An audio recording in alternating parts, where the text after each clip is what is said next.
What up, bros? Welcome to another Brograph Brocast. I'm Dave. And I'm Matt, and joining us today is our good friend, all the way from New York City, Caitlin Cadju. What's up? And Brograph is a supplement to our site, Brograph.com, which is a motion graphics tutorial site with tutorials, plugins, podcasts, and other MoGraph stuff. And on the show, we talk about everything ranging from motion graphics to Cinema 4D, After Effects, plugins, render engines, doing business, doing taxes, being a contractor, or working for the man. And you can email us, brograph@brograph.com. Let us know what you think about the show. We love getting your feedback on email, not just in the Slack. Not just in the Slack. Emails are so personal. Awesome. Send them over. So, It's going to be the highest rated show because I've got the dog. Everyone's asking for it. That's all they want to see. Right. So Matt has a dog in his lap, so if there's any static discharge, you'll know what happened. Mm-hmm. It's all the puppy's fault. Look at that face. How can you blame a puppy for static discharge? You can't. He doesn't know any better. Nope. No idea. So a couple quick week follow-ups. We're mostly topics today. We did two really, really big, elaborate shows last week, almost back to back, and so it was like all my notes are just kind of gone, and I didn't really have any more notes. I just had all this stuff, and now I got nothing. So we have some great topics, though. Some wrap ups from last week. I just wanted to say, man, Phil has had like the worst luck with technology because after we finished the show last week, we had already switched him to another computer and another webcam and another microphone because he was having all these problems. As soon as he went to export the audio from the stream, his laptop crashed and burned to the point of no return. Wow.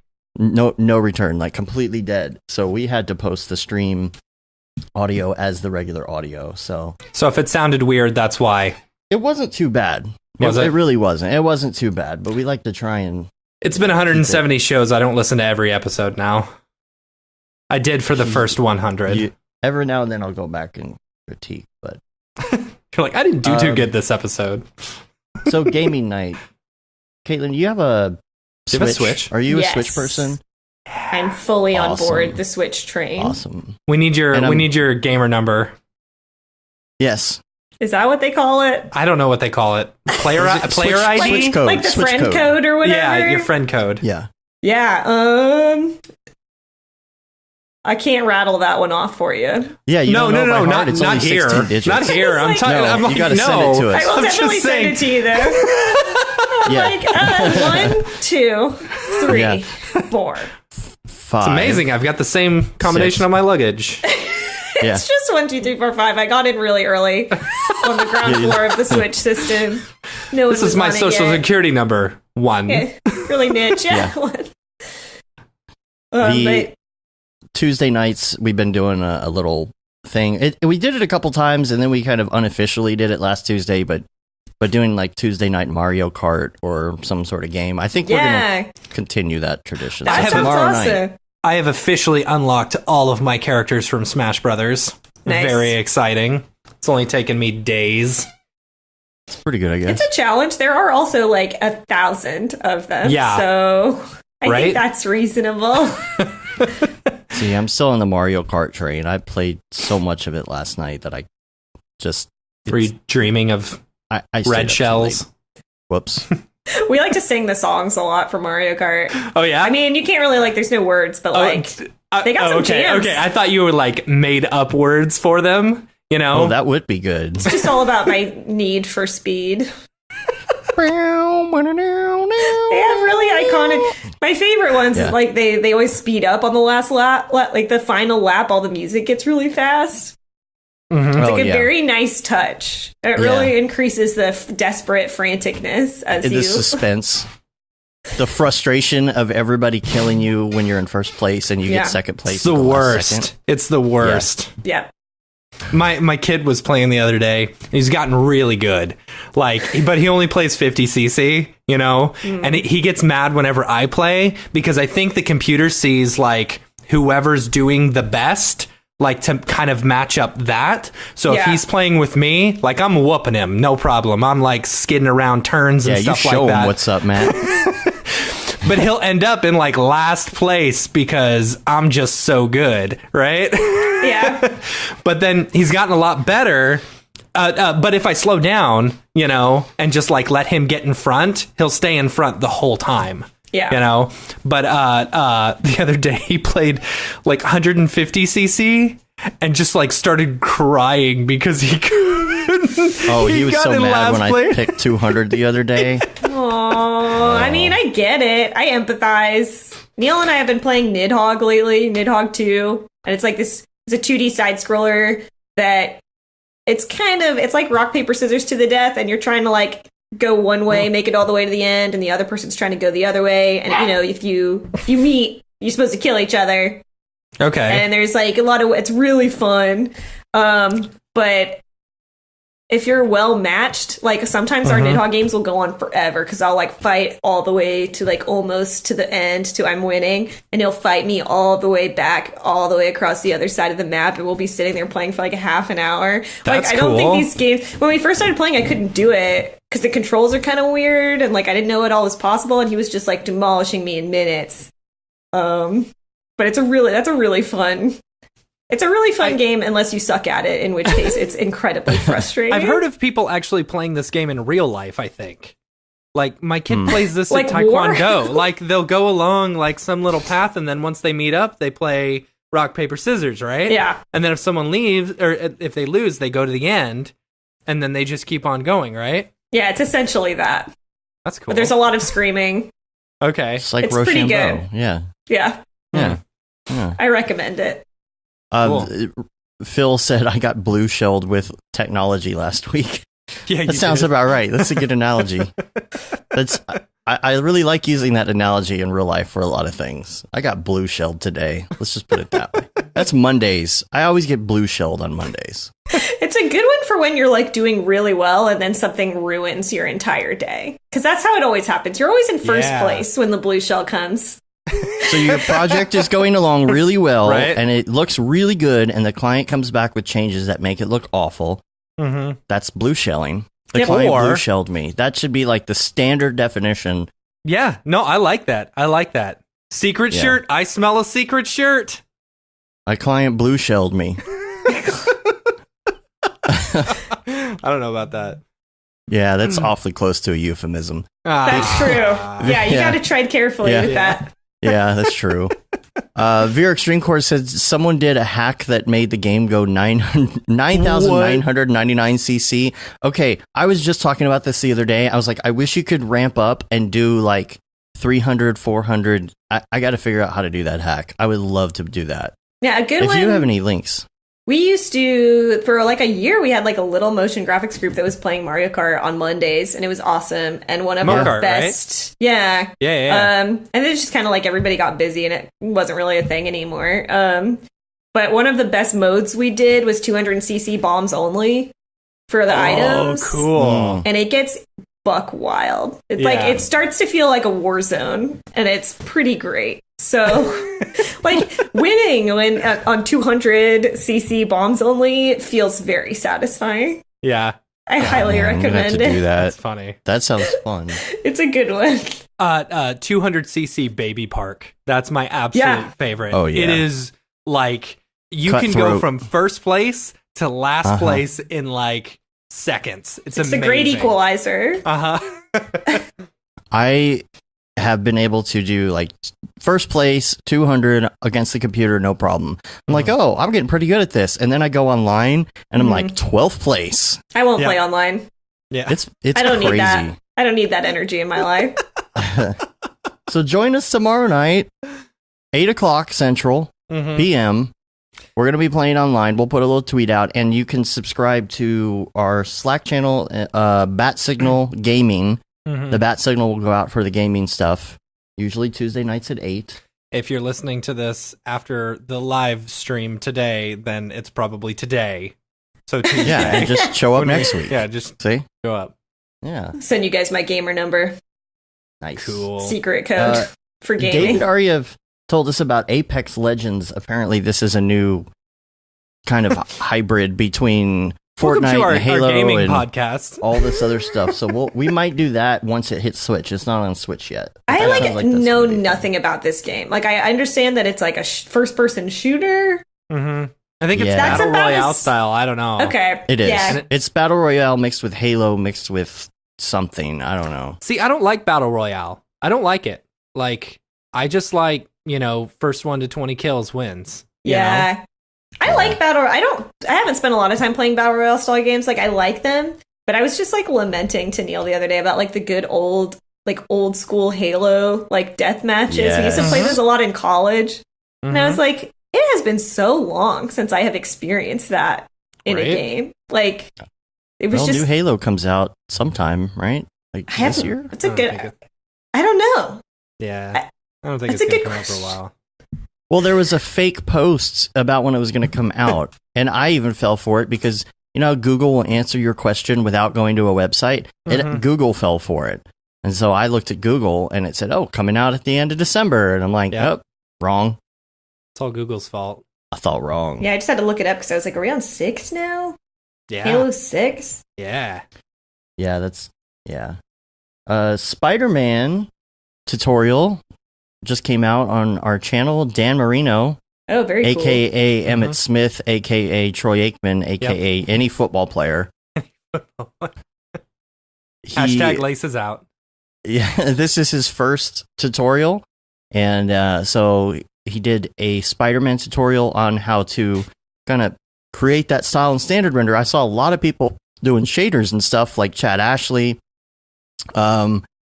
And it's all like, oh, you got to have Redshift, you got to have Octane, you got to have Arnold, whatever it is. And so he did one for standard render. A lot of people are still in standard render, or they're kind of in that in-between zone doing a little Cinema 4D light. So this is kind of a beginner's guide to starting to set up these textures if you haven't done it before, and do it in standard render if that's all you have, which is awesome because there's so many people that we forget about standard render people a lot. So check that out. It's doing really well.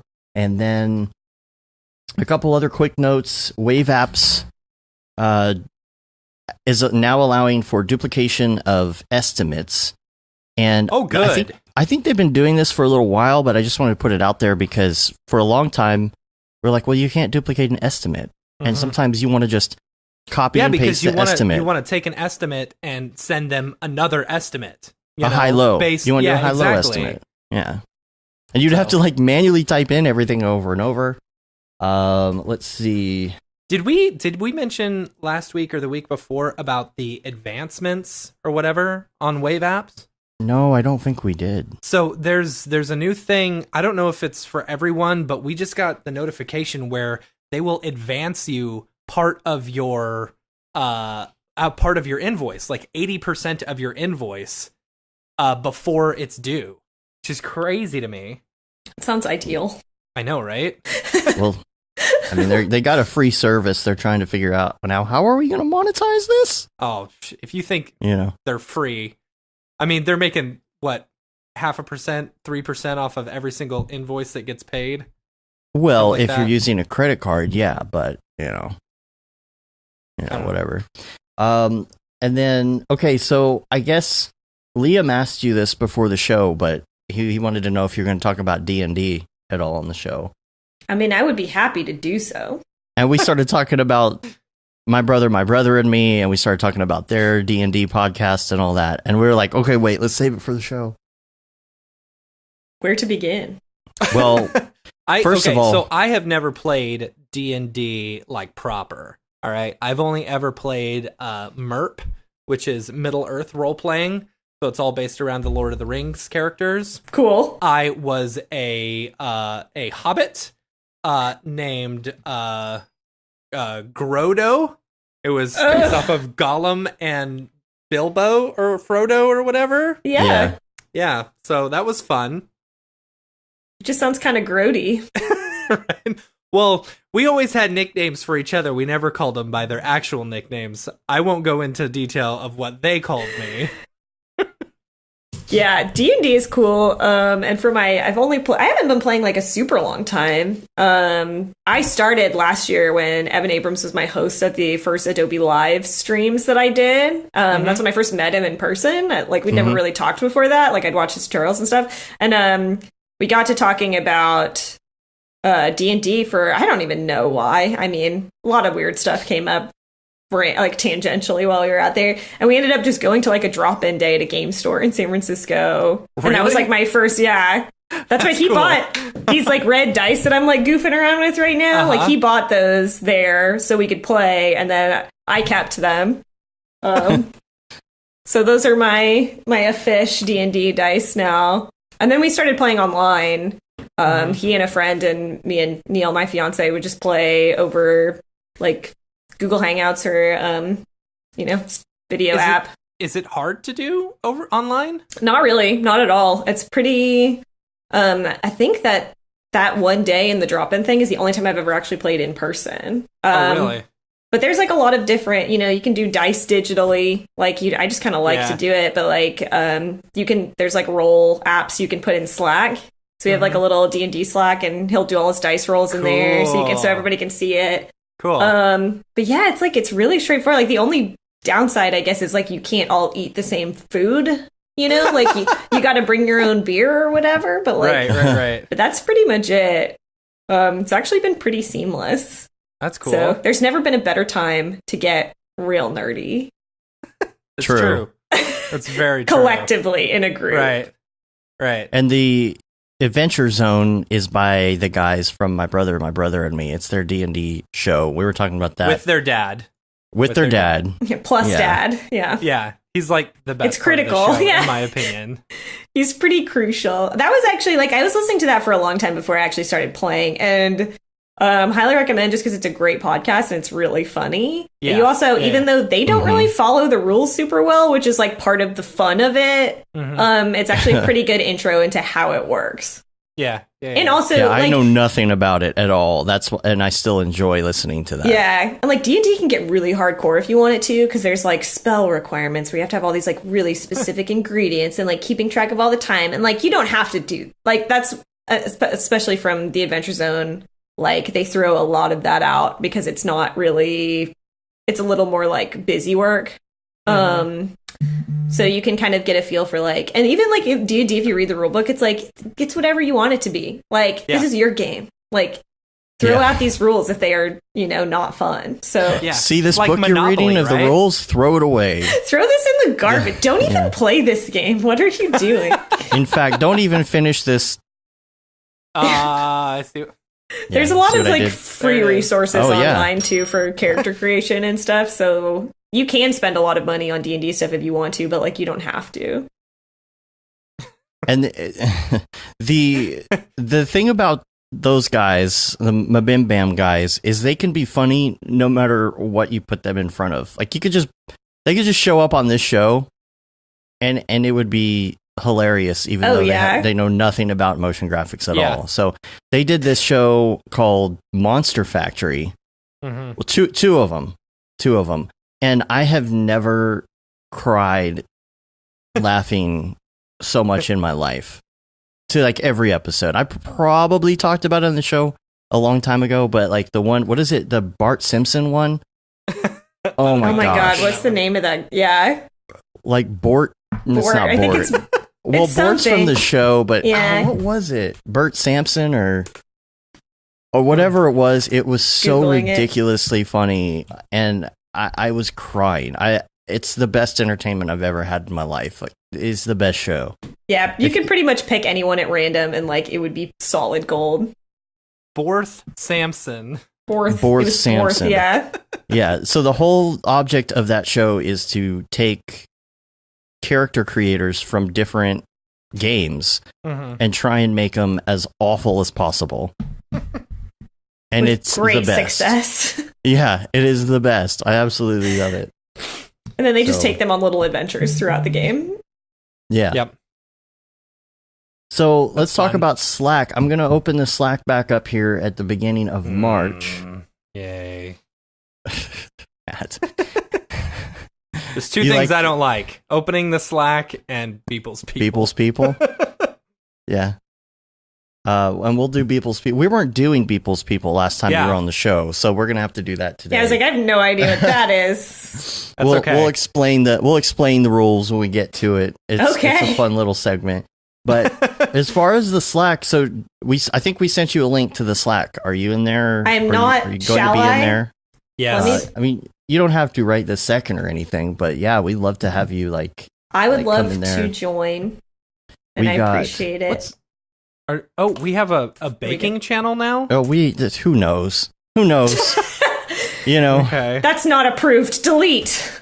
Yeah. No, we've got parenting for one. I love the parenting channel. The parenting There's some one great is stuff. so good. Because everybody's kind of in similar situations. Yeah, and it gives us a chance to complain about how crappy our kids are being, I don't have any, so I'm just not there yet, That's okay. It's nice to know the problems I don't have right now. Yeah, exactly. If you ever feel like, life is really hard, just head over to the parenting channel and be like, oh, it can be a lot worse. Sometimes it is a motivator for me. Because, I think about, it's really easy to be like, well, I don't have any free time. How can I do personal projects? And I'm like, wow, I don't have to feed anyone but me. Right. I'm the only one. I have infinite time, really, when you think about it. But then you go into the parenting channel and you realize it doesn't matter. Even if you could feed another child, they wouldn't even eat in the first place. Yeah. Yeah, I don't know about that one, guys. I don't know. Just saying. It's a journey that's best left untraveled at this time. Yeah, but definitely come in there, check out some of the channels. There's just so much. Even make Windows suck less. If you're Mac to Windows convert, I would say there were some good conversations in there the other day, about key remapping and things like that. It's just kind of don't key remap, just learn the new controls. It'll only take you a week.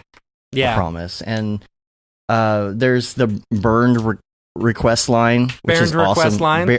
How do you pronounce his name? Bernd Correctly, because I'm so bad at it. Bernd. Wait, why is his time so desirable?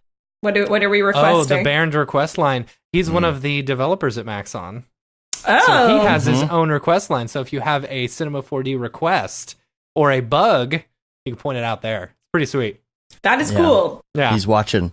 The request that I saw this week that I think is a great request, this is from Goodwin in the Slack, is when using the split command, be able to hold down shift so that it doesn't do the split command and keep the polys on the original. It actually deletes those. And oh my god, that would be amazing. Yeah, that would be so great. Absolutely love that. You have a question? My favorite here? request I've ever had was allow me to change the double click make new material default material. I still want that. Because when you double click to create a material, it creates a normal C4D material. If I want to be able to change it to a Redshift material or a Octane material or whatever. Mm-hmm. Yeah. Yep. Yep. They watch that stuff and they respond to it the best they can. They take in all the input. They're probably watching right now. Hello, Max. That's right. Somebody at Max. But I just hang up. No, I would never do that. Click. I know Kevin's secretly watching right now. Yeah. He's going to pop in the chat. Watch. Yeah, he is. I'm ready. So okay, next on the agenda would be, here's the deal. We're mainly doing topics today, but I did have some Ravcock things I wanted to put in real quick. UDIM for Octane, apparently. I just caught a headline of this, and I hadn't heard about it yet. Being able to bring in Substance straight into Octane. Okay. Is this... Wait, Substance Designer stuff? What do you call them? The SB whatever files, SB sub files. Okay. Into Octane. I just caught some sort of headline about that today. The weird material file. So I'm looking into that. No, I don't hear your dog. Is your dog going crazy on some sort of chew toy or something? Oh, no, we can't hear it. It's okay. Good. And then Academy Awards last night. Did you see the picture of Jules and there you go, Very Extreme Core. Subsar. Subsar. UDIMs. Yeah, I mean that's what I was thinking. I just didn't want to come out and say it. Yeah, and then Jules and oh gosh, what's his name from Arnold? I don't know. You know what I'm talking about? Yeah, I know who you're talking about. I don't remember his name. Yeah, though. the CEO. Yeah, from Arnold and Jules last night at the Academy Awards together. It was like, I don't know, it was epic. There was a picture online. Yeah, maybe you had to be there. I don't know. Anyway, maybe. All right. See, Marcos? I told you I didn't have any good Marcos. That's right. Yeah. I didn't. Yeah, Jules came in. Yeah, there you go. I didn't Marcos. have any. I didn't have anything else besides that. So let's get to topics. Yay! Let's do it. Because this is where we're gonna. Excellent. Well. Yes. Excellent. The first topic today is personal projects. We're talking about this a little bit lately, and never heard of them. Never. What are those? Just kidding. What? Try Marcos. See, Jules is in the chat. Yeah. Yeah, it was epic. That's funny. When worlds collide. So, what, Jules? Were you giving him some good advice for how to make a good GPU renderer? Oh, sorry. Ding. Dang. Sorry. Call the burn unit. All right, so personal projects. We've been talking about this a bit in the last couple of weeks. We've been talking about the fact that you got to schedule some time for it. You've got to take maybe find a good way to get these little bits and pieces of personal projects out, and even if it's little Instagram things, or schedule your time to do a little personal project, or if you want to make a big personal project. How do you make time for that? What do you do? How do you not kind of set it to the side and forget about it and make it fade away for a while? So that's what we're going to talk about. Let's crack this open. Let's crack it wide open. Let's do it. What like are your an thoughts? egg. Here we go. Yeah. Okay. I've had so much experience with this. I have this vivid memory of the last time we talked on such a podcast as this. Right. That I was talking about doing a personal project. And at this point, I can't even remember what it was. And I didn't say what it was on the podcast either. And so you know why? I'm going to assume, since you don't remember, you did not finish that didn't happen. Right. And I can't remember which one it was, because I'm working on 2 personal projects right now, and I'm having the most success I've ever had working on a personal project. Obviously, they're not finished. So I'm like pumped to say that I at least seem to have found things that are working. And at that time, I did not. And some of it is like, it's like the advice that you always hear and that you never internalize until you figure out how to actually do it right. Right. Mm-hmm. And at that time, I do remember that I was trying to start kind of an accountability group, and that these things have gotten pretty popular, I feel like, in the past couple of years. I like that. Yeah, like little mastermind groups, and I had a Slack, and pick these people that I knew were interested in working on personal projects or had something going, and I was like, I've heard of these. What we do would just be like, let's meet and have like a video chat every week. And we check in and we keep each other going. And the biggest problem I ran into with that, because that is a great model, why it wasn't working, I think, is all of us were kind of adrift. No one really had a lot of experience getting their stuff done. I mean, at least of all me. And I'm like ostensibly in charge of it with a friend of mine. And we were both just kind of like, we're bogged down with work. We were kind of unfocused. We'd never succeeded in doing this before. And it just fell apart. Like, we just didn't have time. And everybody would kind of be like, well, I didn't have time to work on this week. And we just weren't doing it. It just wasn't happening, which was kind of disheartening. So then you need an accountability group to continue the accountability group. For the accountability group. Yeah. And so, that fizzled. That was quite a while ago at this point. This year, I decided, I was like, well, what I really want to do is make short films. I want to do this. I want to actually do it. I've been wanting to do it for years. I've made progress and fits and starts. I've never really sealed the deal. And I did for the Jiffy Film Fest. I'm never going to say Giphy, guys. It's just wrong to me. I don't don't at me. But for the Jiffy Film Fest, it was like an 18-second, like make a video and submit it to this film fest and see if you get in. And I was like, 18 seconds, I can do that. 18 seconds. Okay. Yeah, it was. Fun. And so, and I did it and I made it and it got in, which is really exciting. That was, I think it was in November last year. It's hard for me to remember.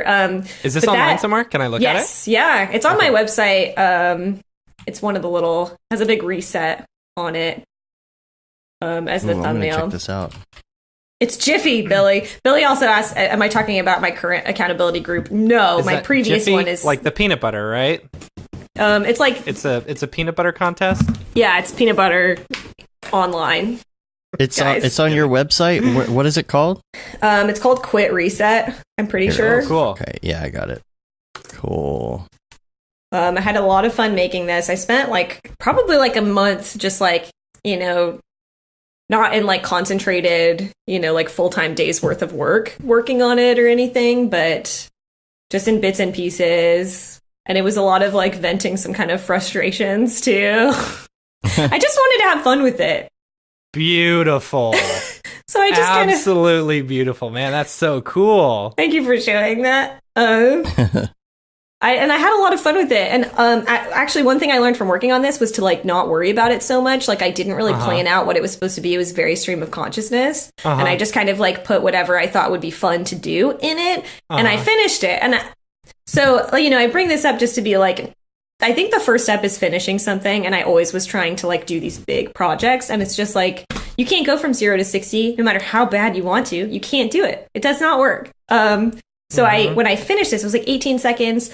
Let yourself just do whatever you want, have fun with it. And then I finished it and it got in, which is pretty cool. So it was screened in New York City. And then, that was the end of last year. And I was like, okay, now I feel like I need to try this again and try to do something bigger. Yeah. And again, not done. It would be so cool if I was here it is. And here's the film that I made. Oh man, see, this would be the debut right here. Right. But, it coincided with somebody reached... I have no idea if this should be, secret or not. I don't think so. Did you sign anything? No, I right. I don't think it is Ryan tweeted about it, but, Ryan Summers asked a couple people that I had talked to him about wanting to do a personal project, and he reached out to me and was like, hey, I'm going to try and, start up this accountability group. Do you want to, take a crack at it? Cool. And I was like, yes, now is the timing. This is just perfect timing. He asked me at exactly the right moment when I really was trying to figure out a plan to make this work. And, we've been meeting for a few weeks at this point. It might've been 4 weeks. It's every Sunday and it's really working. It's getting to the point where even if I haven't done anything on the during the week, it's on Saturday, I am just trying to get stuff done to do it. It's really motivating in a way that it wasn't. And I think the setup is exactly the same. We have a little Slack group. There's a video chat, every Sunday, but it's there's, I think, something in the direction of it that is really helpful. People are really, really going out of their way to give feedback. Everybody's working on their own thing and they're pretty different. But I think it just has this structure to it. It's a very subtle change. But it's just it feels goal oriented. It's it's supposed to be for 3 months, I think. So it's having the deadline helps. Everyone's always there every Sunday. Did you have a deadline on the last one? No, and I think that doesn't. It doesn't help. And I think part of it was waffling in a way because we're these things take a long time. So let's just have this be an ongoing, regular thing. I don't think that helps. I think it's too much freedom. I actually think you need a lot more restrictions, and it also helps for people. This is something I wasn't doing when we tried this before, asking people, it's almost homework in a way, what are you going to have next week, or what do you want to have next week? And we don't always achieve it. I tried. I was I'm gonna have this whole thing done and storyboarded. No, I don't, because I'm running into things halfway through, and I'm spending more time things that I just didn't anticipate. But I still show up on Sunday and I have questions. I'll try to come up with questions I can ask the group so I can still get good feedback, even though I didn't fully complete what I set out to complete that week. Right. So it's the progress is still happening. And I mean, it's crazy the difference that it's making. And that I think, this is kind of tough to, how do you manifest this in your own life? But I really think a big part of it is finding out what works. So it's like having the deadline works. It's a relatively small group, and everybody always meets at the same time. Just make sure it works for everybody. And I guess after that, I think it's a matter of like finding those people. And I don't know, like the longer it's going on, the more I feel confident that maybe I could do this again in the future. If I wanted to set up a similar group, I think I could do it. I did not have the confidence when I first did it to really keep it going. Yeah, so I feel like I would be so bad at this. Like I feel like every week my thing would be like, I ran out of time. Ran out of time. Oh, and you know what? It is that, but it's like we're all still making progress. Even, I mean, some people are still doing it too. Like they're still like achieving their goals every week and stuff like that. But it's the difference really is that you're still getting stuff done. The project that I'm working on for this is a project I came up with like in the middle of last year, I think, and I did a bunch of thumbnails and like little character designs, came up with a story, and then I ran out of time. Like I'm not working on it now. I'm making so much more progress on it than I would have. And it is changing to some degree. I'm really trying, my goal for this group is to get the storyboards done to a very high level, like to a point where it would be like, you could produce this. But my goal has become less like, I need to actually make this short film. I still want to do that. But for the scope of the group, it's like, how can I just like push this one thing super far and learn a ton? It almost feels like I'm back in school again, like in a good way, where you have those goals. I think that's important. Yeah. I don't know that would work for everyone, but I know for me, that was an environment that really worked for me. And when you don't have it anymore, it gets hard. And now I'm realizing like, you can just make it that. You can just make it that environment, especially when you have people that encourage you. This is the biggest other thing that I've learned. There's another project I'm working on. I don't want to talk about it a ton in specifics just because it's super early and like it's a lot more freeform at this stage. But there's like a local friend I have here who reached out to me wanting to work on something, which is weird because, I live in the middle of nowhere. I don't really live with a lot of like, I've never really been in an environment where I'm just like hanging out with my creative friends in person all the time. We get, we're meeting up every week in person and talking about this. And it is like such a breath of fresh air. So I guess this is kind of specifically for people that don't live in a major city maybe and like hang, with anime. Like when I was in New York City, it was a lot easier to do that. Now I'm upstate, so it's a little bit more, it's harder to hang out with your animator friends because none of them live here. Right. But it's crazy how much of a difference it makes when you sit down with somebody in person and you're like, all right, like what did we do this week? Like here's the drawings, here's the story. Yeah. It's you gotta be able to find a way to like get as close to that experience as possible, right? Virtually somehow. Yeah, I totally get what you're saying. I think it's super it's possible, easy to get distracted too online. Like anytime Dave and I have had meetings, it's like, oh, this is Reddit. Yeah. Oh, sorry. What were you saying? Yeah, it's kind of tough. And I think it's possible, but it just takes work. And like, not everybody who you're working with remotely is going to be putting in the same work to stay focused and like to stay on track. Totally. It's something you really have to work at. It's it's definitely a skill. So I think that's a big thing. But I'm so excited to see you like in the Slack. Like it's gonna be fun. I can't wait. Yeah. Hopefully it's good. It's positive vibes that I want to be bringing.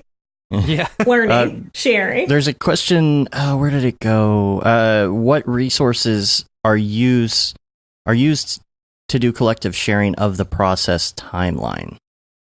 What are you using to share? Are you using? What are you doing for accountability? Like, do you have any Just programs Slack that like for sharing documents? Yeah, it's almost all Slack.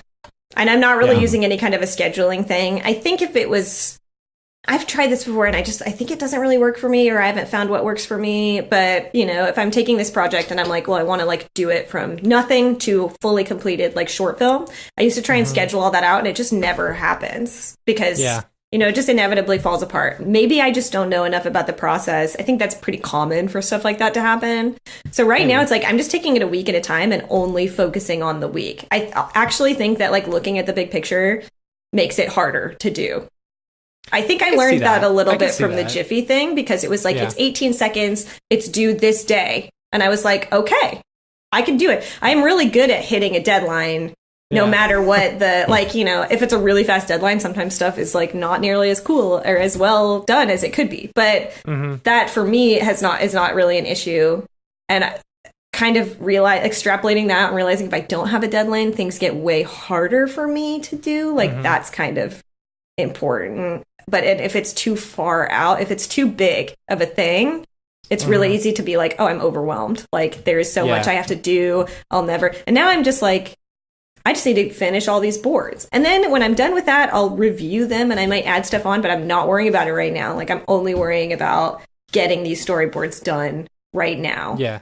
And then I will think about moving on to the next thing, because otherwise I'll get freaked out and I won't do it. Have you like written a script and everything for your short film? I mean, sort of. There's no dialogue in this one. But I had like I've thumbnailed out the whole thing, and that's what I kind of learned a lot about what I need to actually put in like some more fully realized boards. And I wrote like a story outline. So I have like a page in my sketchbook that's just like text all the way down, literally just describing the actions that I think are important. Yeah. And another thing, this is just like very particular to my specific project, but that Ryan recommended in this group that I think is fantastic if you're doing a short film, is I had these like tiny little thumbnail sketches of the whole story, and he was like, scan those in and like put them in Premiere on a timeline and put like time it out and just like put music on it. And it doesn't have to be like super polished or anything. I mean, it's not like these drawings are so small and bad. Like even I can barely tell what's going on in them. But for just my own review purposes, it was great. And it felt like such a big achievement, and it was so easy to do it with what I'd already had done. And then I can just look at it and I'm like, oh, the timing like isn't right here. Or, oh, actually this part does feel good with this music that I picked. It's just like scratch music.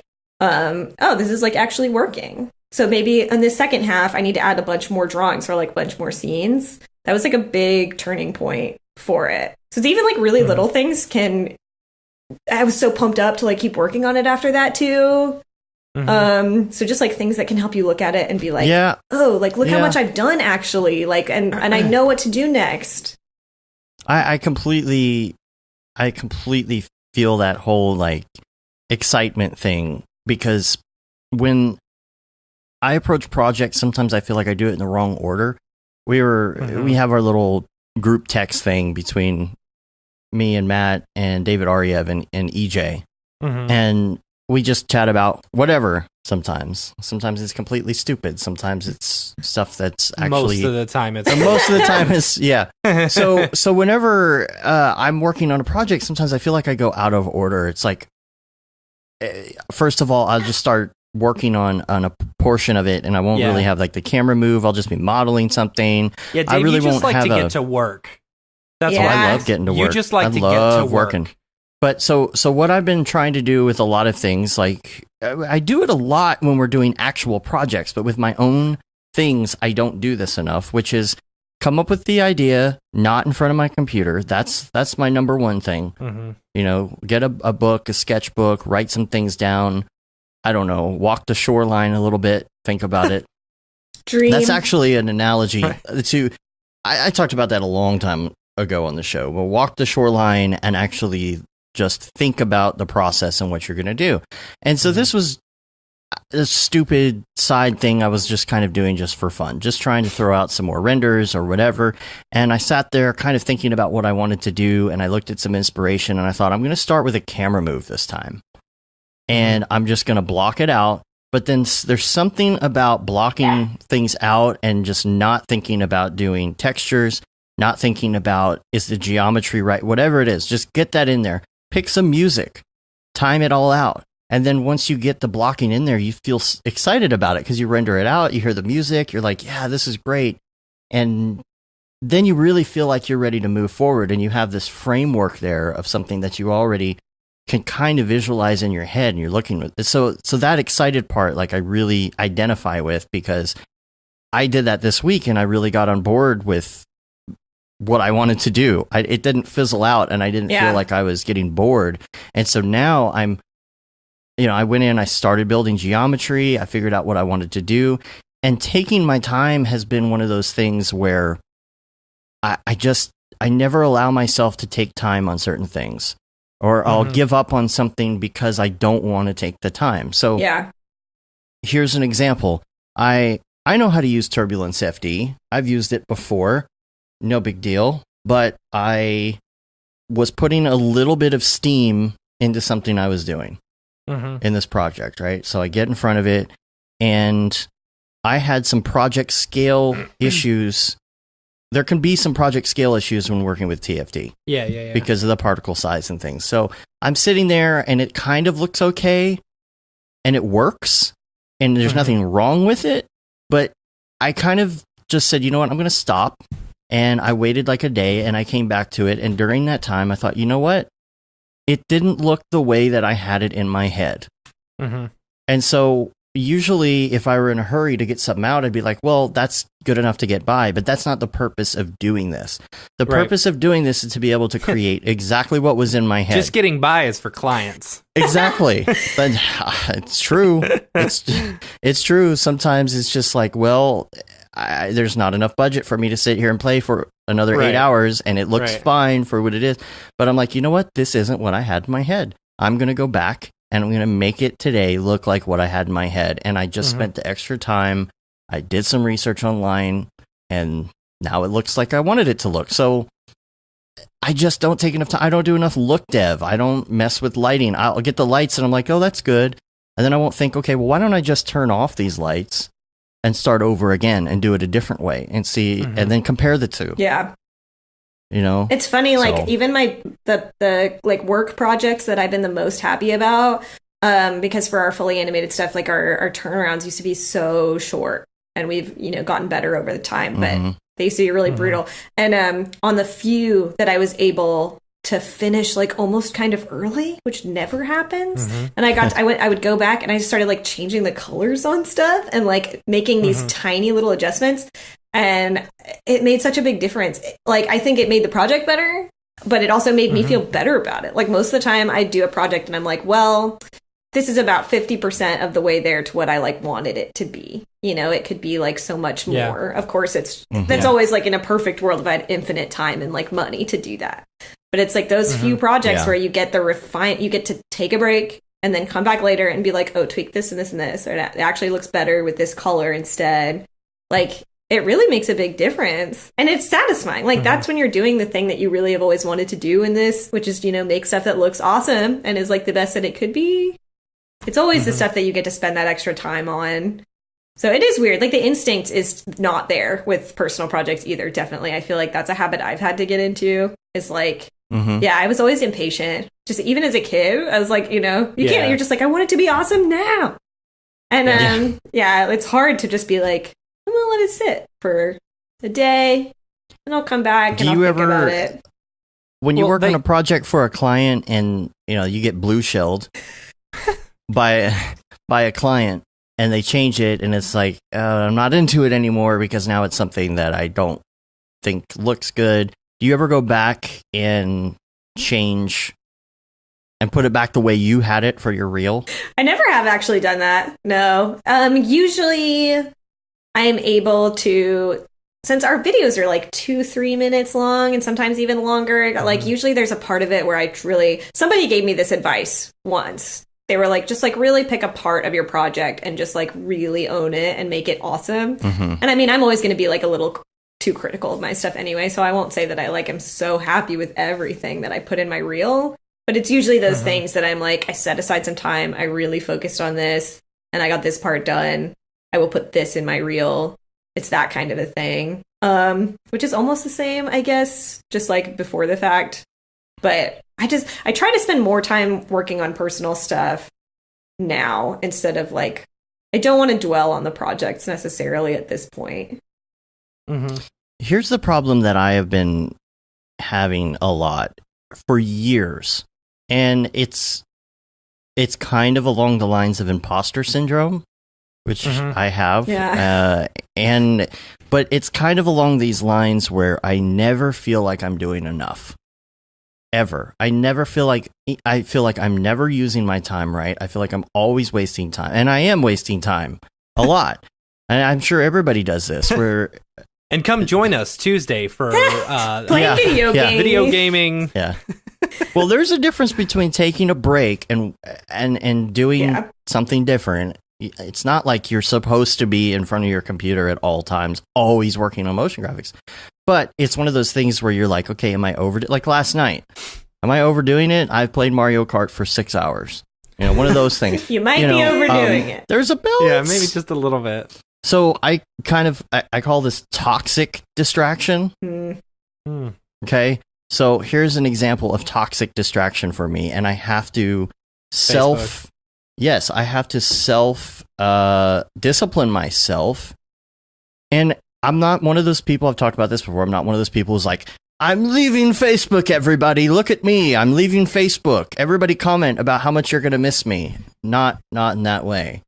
But I am one of those people who has the toxic distraction of picking up my phone and just hitting that blue F icon just because. Yeah. Just because. And I find myself scrolling and not even paying attention to what any of it is. Yeah. I'm just doing it as a habit just to scroll through. And I get to these points somewhere where it frustrates me so much that I'm doing it so much that I just delete the app. I'm not deleting Facebook, but I'm trying to kill that habit of any time that I'm not doing anything, just clicking that stupid icon. And that works with Reddit and anything else. I deleted the app a couple of years ago, but then I just kept on going to Safari. And I've done that too. Yeah. And then now I'm officially a month and a half no Facebook. It's really hard to not go to the... What's really crappy about it is that so many people use it, throughout their lives for like events or for anything, If you're a part of a certain group, they're going to post all that stuff, and the crappy part is just saying, sorry, I just don't use it anymore. Yeah. One of those like Twitter is my thing for that, because I don't really use Facebook that much. But obviously Twitter is just like the never ending. It's the same thing. And I deleted the app off my phone, and then you just go to twitter.com like an idiot, and you're just like, yeah, I love this. This is totally working. My solution, and this is encouraging me to do this again because I stopped doing it, is always have my phone on do not disturb, always, because I can hear the vibrate from a mile away. Like, and it just like your whole body is just like, something is happening. Yeah. And it's horrifying. And then I will put it in my room, like my bedroom, or just like away from me. And it's like, I would rather miss a call. I could not have my phone away from me. I have to do it. I have to take it away. Yeah.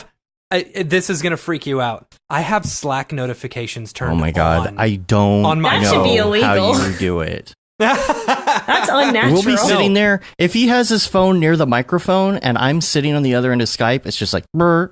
No, get it out of here. I can't do it. I legitimately have anxiety from that. I mean, I just have anxiety, but it doesn't help. And I won't say and you know what? Sorry.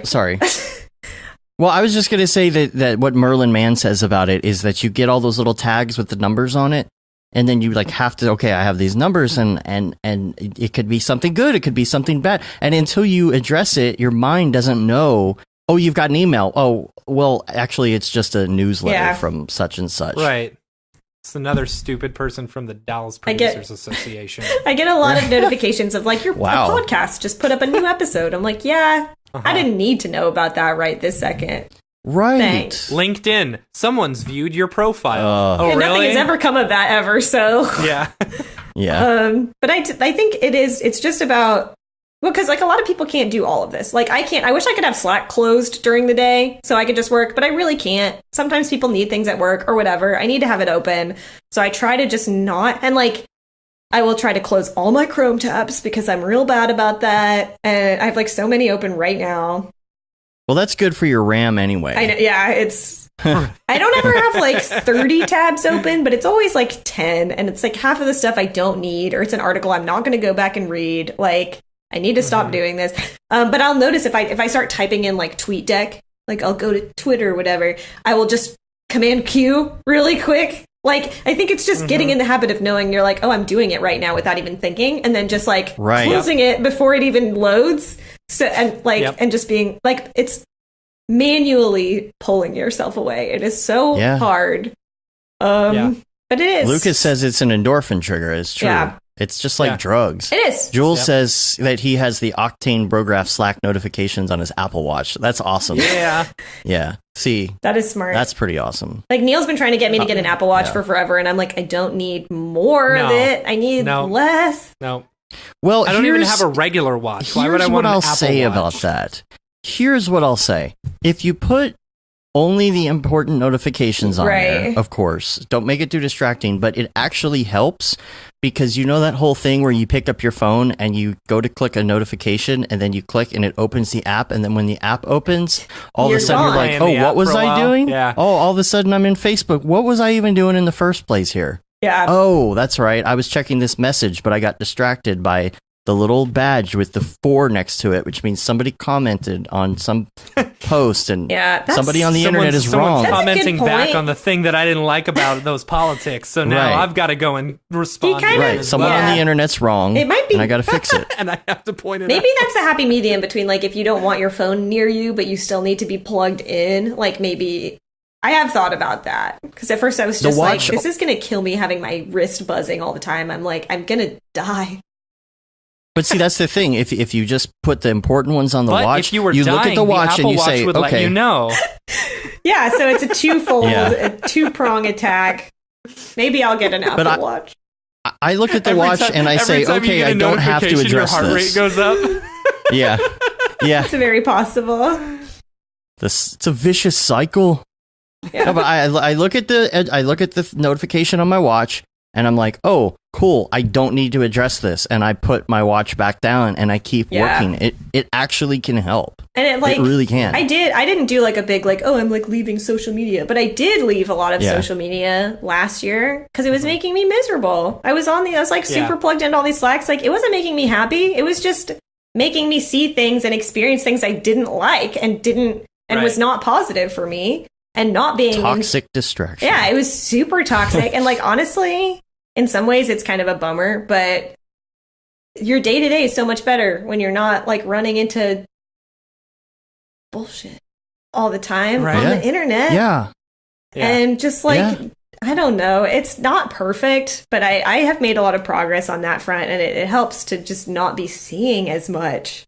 And Yeah. I get so But ADD. is it like, here's Yeah. the thing. Here's the thing. Is it like, and I've run into this because I'll get on Reddit and I'll go over to the news section, on my phone, and it's like, Trump said this, Trump did this, Trump did this, but it's the same story just 8 Yeah. times, and I get this Right. in my head, and I'm like, ugh, gah, and then I'll switch over, and it's like, oh, like r/aw, where there's just puppies and stuff like that.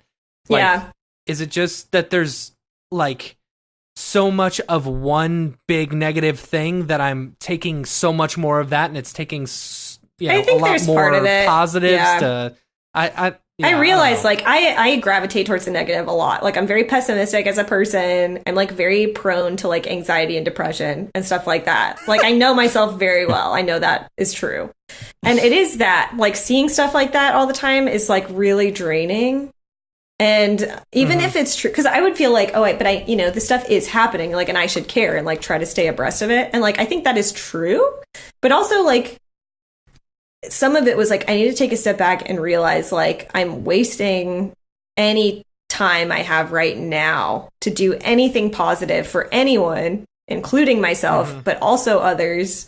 Like I need to try and use the time that I have. Like I have no choice but to be in like on this planet at this time with the world in such and such a state. Like I might as well be using my time better. Like you are not helping anyone by like reading news on social media and getting upset. Totally. You Right. know, like it's good Right. to know those things and like be aware of what's going on. I think that's very important, but not letting it just like keep you there. You're not like life is passing you by. Like it's time you're never going to get back. I think Right. maybe I'm going to give up politics for Lent. That's a good one. I mean, I wish I could think- do yeah. that. that's what the politicians want you to do. Right. Yeah, like Do they? I have no idea. I don't know. But is it also an ignorance is bliss type thing? Like I'm so tired of seeing all this negative crap in in politics or in Facebook or people posting or dumb people posting stuff. Yeah. Like I'm just going to stop going there.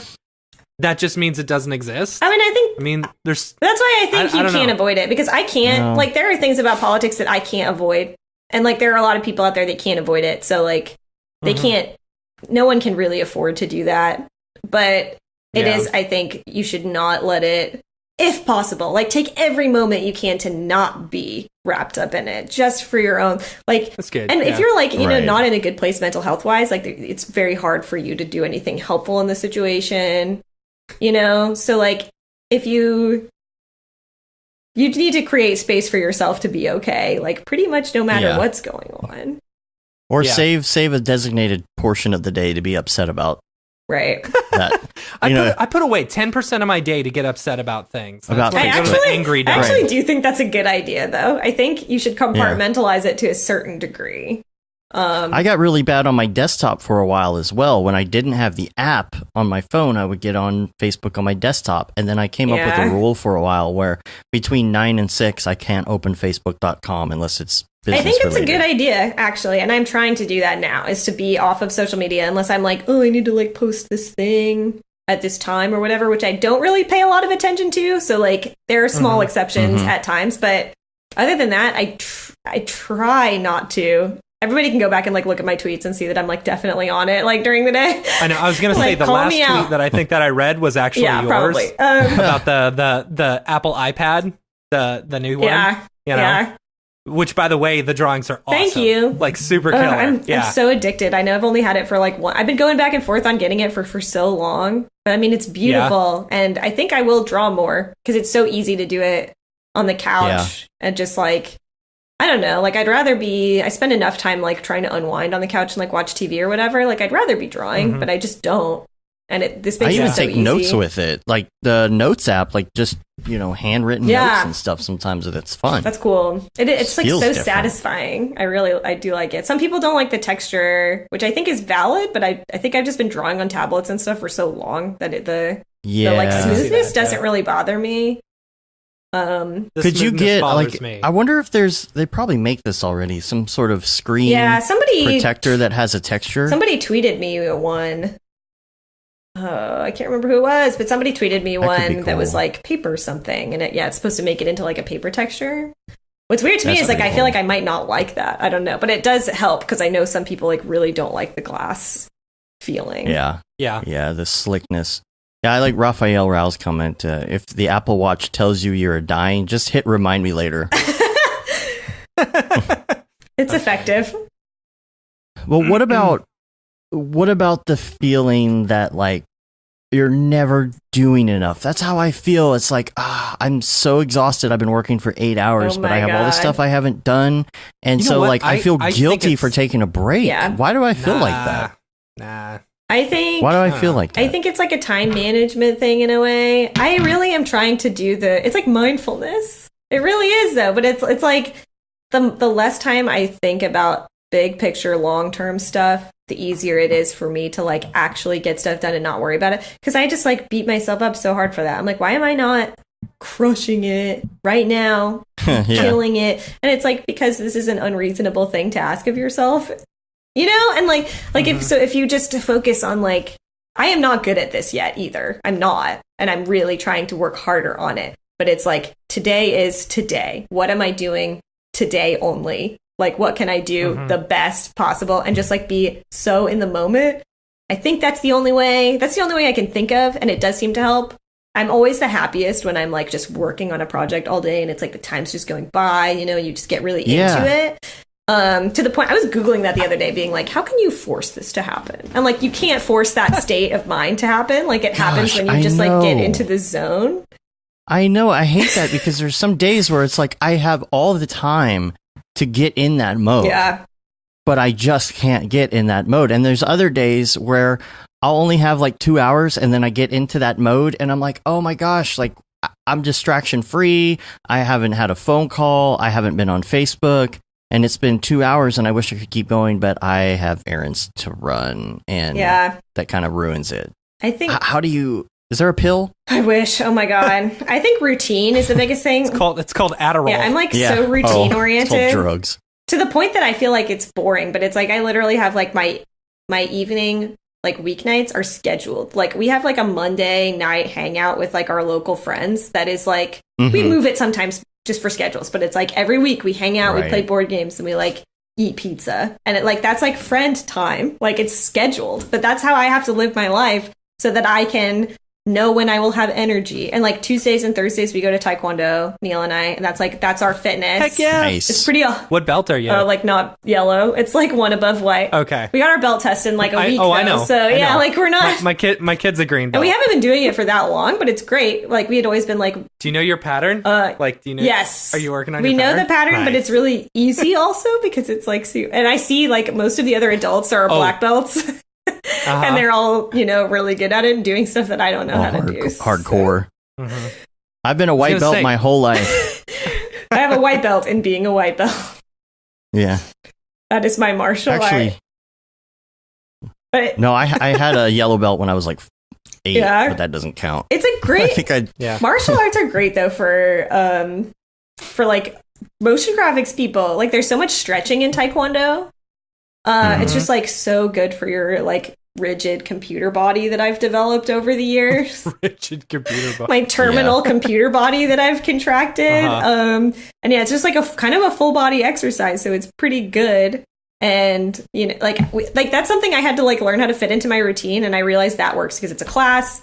Other people are there. Yeah. You have to go. We picked a place that's super close by. I actually started doing Krav Maga, but it was like a 20-minute drive, and it was honestly too disruptive to have to do that multiple times a week. Yeah.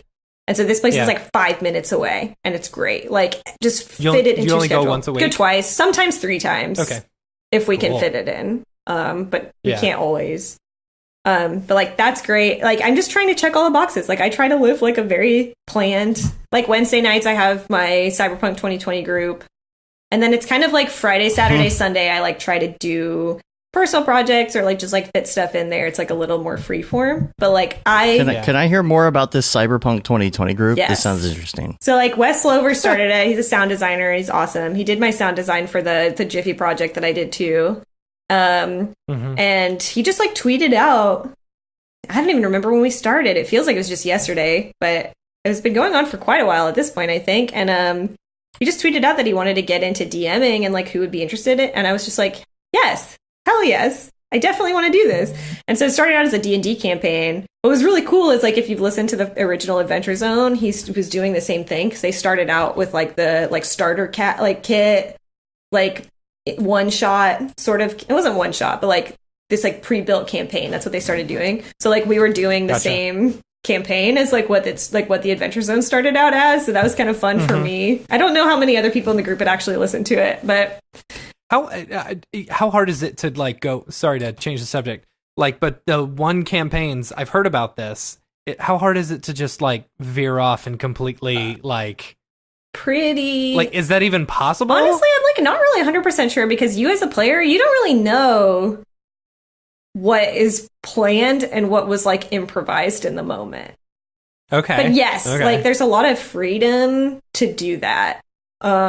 Neat. Neil, my fiance, did like literally like a one-off campaign where it's just like a single day, like one thing for me and Evan. And like we definitely played it really straight. And he was like, thank God, because if you guys had like gone rogue, I had no plan for that. Because we could have just like tried to leave the area that all of this is happening. And it's like the DM needs to figure out some way to like keep you on track because it's so like loose. So I don't know. But for Cyberpunk 2020, it's it's pretty different than D&D. It's a lot more, like, we have done almost no combat. D&D, like, a lot of it is, like, you're just hacking and slashing and, like, casting spells and all of this stuff. And Cyberpunk 2020 is a lot more, like, we need to figure out how to, like, hack into this, place so we can, like, interrogate this guy. And because like if you get shot in Cyberpunk 2020, it's like pretty bad. Like it's a lot more. It's not just like you have fantasy HP and you can take like 70 bullets. Like if somebody shoots you in the head, like there's a good chance your character will die. So we like have been kind of avoiding it. But it's cool because then you come up with there's a lot more talking in Cyberpunk 2020 where we try to figure out or like, do we have the right credentials to get into, and it's got like a futuristic sort of a vibe. So there's a lot more like technological stuff. My character's awesome. She's named Tetra Hawk. She's super badass. She like grew up in the wild. She like came from a privileged family, but then she like got into some crime, some bad crowds, and she joined a motorcycle gang out in the. Is that what Billy was referring to you as earlier? I think I get the joke now. Okay. Funny. Tetris, pretty rad. She has like a That's funny. cybernetic hawk tattoo on her back. It's pretty cool. So Cyberpunk 2020 lets you be awesome, more awesome than you are IRL, because I would not get on a motorcycle in this plane of existence. I find them very scary, but Tetra is super down. What about I want to push it back to the distraction thing again. The stuff like Netflix and movies and all of that. When is it overdoing it as opposed to okay. So here's the deal. Okay. I'm gonna talk. You've had enough. Okay. So when Gary Vaynerchuk when Gary Vaynerchuk says stop watching Lost because you're not doing enough, like, is that really, like, this is where I have a problem with it, because I love Gary V, but like he's so hardcore sometimes about having these side things like Netflix and D&D and cyber. Here's the thing, Yes, but when he says stop watching Lost, he just meant Lost was bad. Stop watching it. Oh, right. Yeah. Well, he's saying stop wasting your time, right? Now, if like for us three, we're in the industry, so watching TV is actually a business expense. Research for us, like in storytelling and production quality, lighting, That is true. It's a fine line, I guess, is my answer. I think there's a bunch of different things that factor into this. And one of them is actually, I used to try to be like, if I'm going to be like watching TV, anything I do in my spare time at all has to like directly contribute to my skills. So if I'm going to watch a movie, I need to be like studying it super intensively for composition and like blah, blah, blah. That shit is exhausting. And it like, it's not restful, and it like really sucks. Actually. It's not a fulfilling use of time on some of these things, but to me, it's like, how do you turn off the thing in your brain though that says I should be doing something else? Some of that I think is a habit, because I get that still, and it's just something that over time I tried to be like, I need to just pay attention to what I'm doing and like just relax. Like you need to like actually put effort into it a little bit, and to just like, it's like you just need to do stuff that you have fun doing. And I try to not. It's sort of like just like a kind of a nagging feeling you get when you're watching something and you know that you should be either working or relaxing more than you are. That just kind of like lets you know that maybe you're not doing the right thing and you're not spending your time how you should be. It can go either way, because sometimes you actually need to just relax. And there have been times where I've wasted a day watching videos, and it's like I've just been really worked up from working, and like I'm really overwhelmed and like not able to work efficiently. But I also didn't really let myself take a break, because I was still like agitating about work, even though I wasn't really doing anything that day. Like, if I want to work on a personal project on Saturday, I spend all day goofing. Yeah. Sometimes that's good though. It's just you need to figure out like what is good goofing and what is not. And I think it's something that you have to identify over time. I talk to Neil about this a lot, because we play a lot of video games to like relax, and sometimes he's like, do you ever feel like you've been just like playing a video game and it's just because you just are, and like you're not even like having fun, like you're just playing it because you have it and you just feel like you need to be doing something chill, and so you're trying to relax and you spend 3 hours playing this game. And sometimes I do feel that way. Like if I start to get tense playing a game, I'm like, why am I even doing this then? Like I need to take a break. Is it a super bad where he's trying to play the video game and he's getting so upset? He's like, why do they even make it like that if you can't? You know what I'm talking about? No, I don't remember. It's been a long time. Maybe once. I'll have to find the clip. It's just it's funny that it actually struck a chord with me. It wasn't even like an important piece of dialogue, but it's what everybody's thinking when you play a really hard video game in extreme mode. You're like, why do they even make it like that if you can't win it? And like, I get that point sometimes, and I'm just like, oh, that's because I'm getting frustrated about a video game.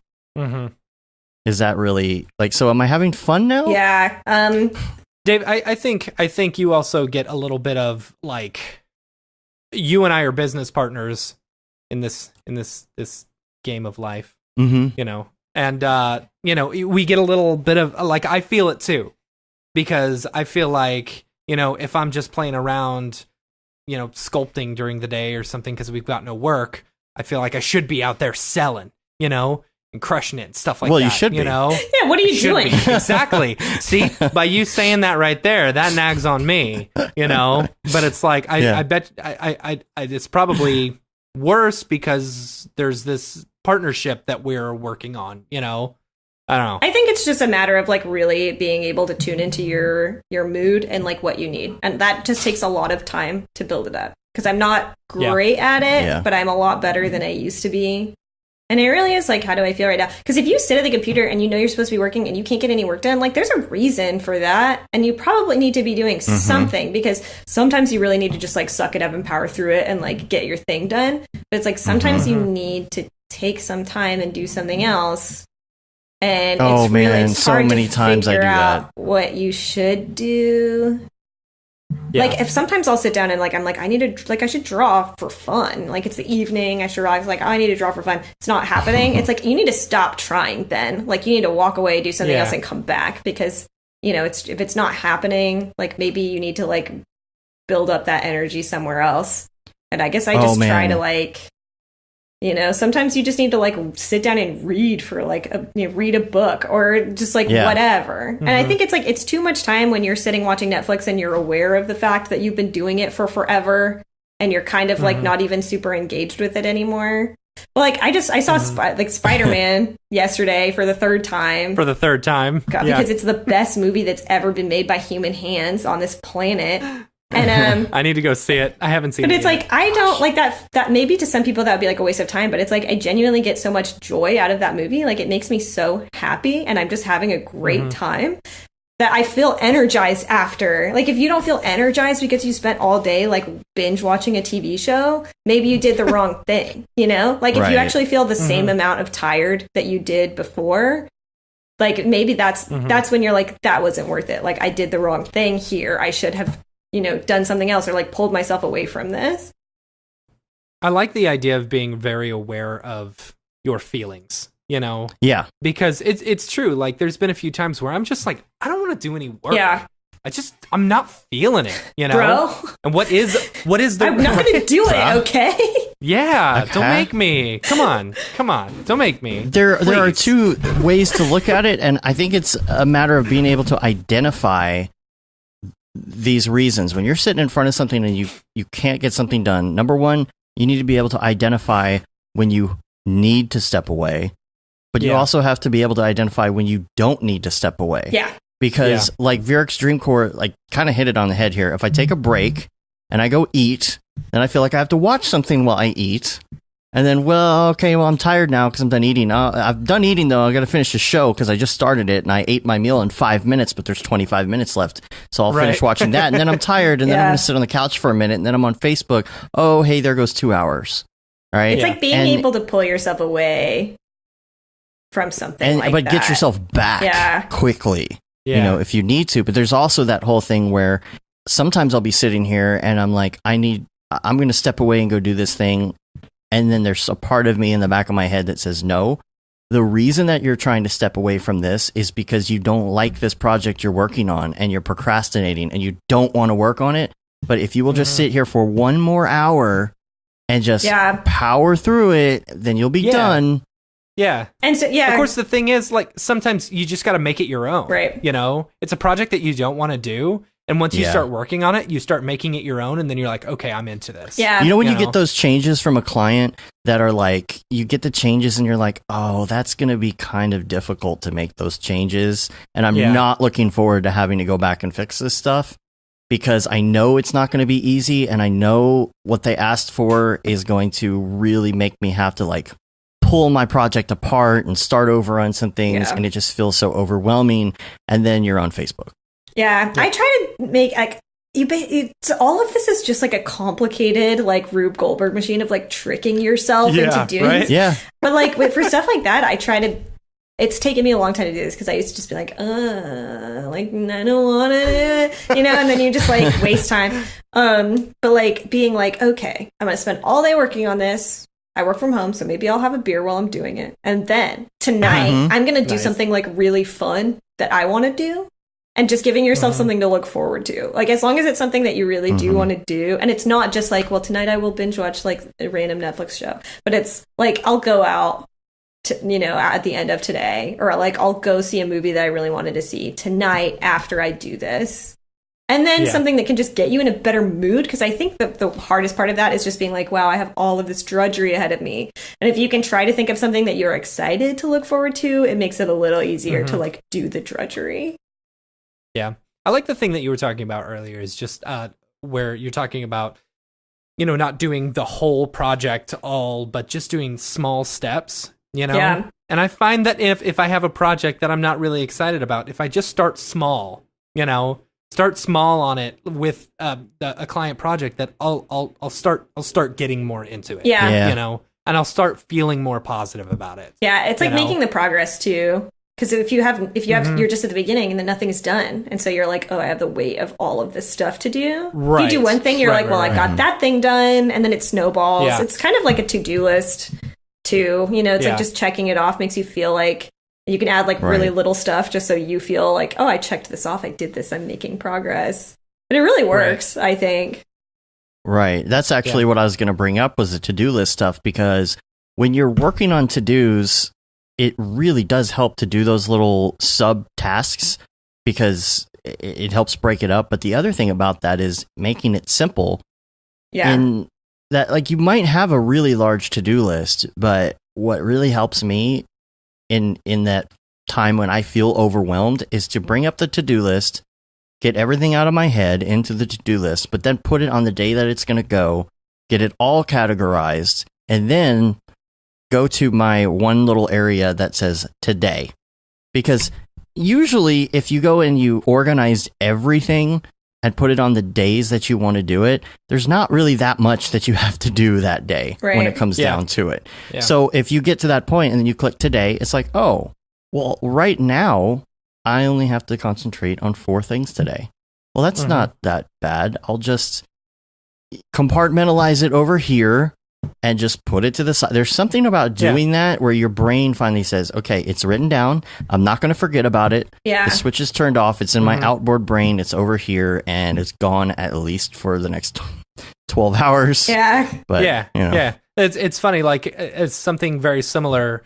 My wife and I, we eat out a lot.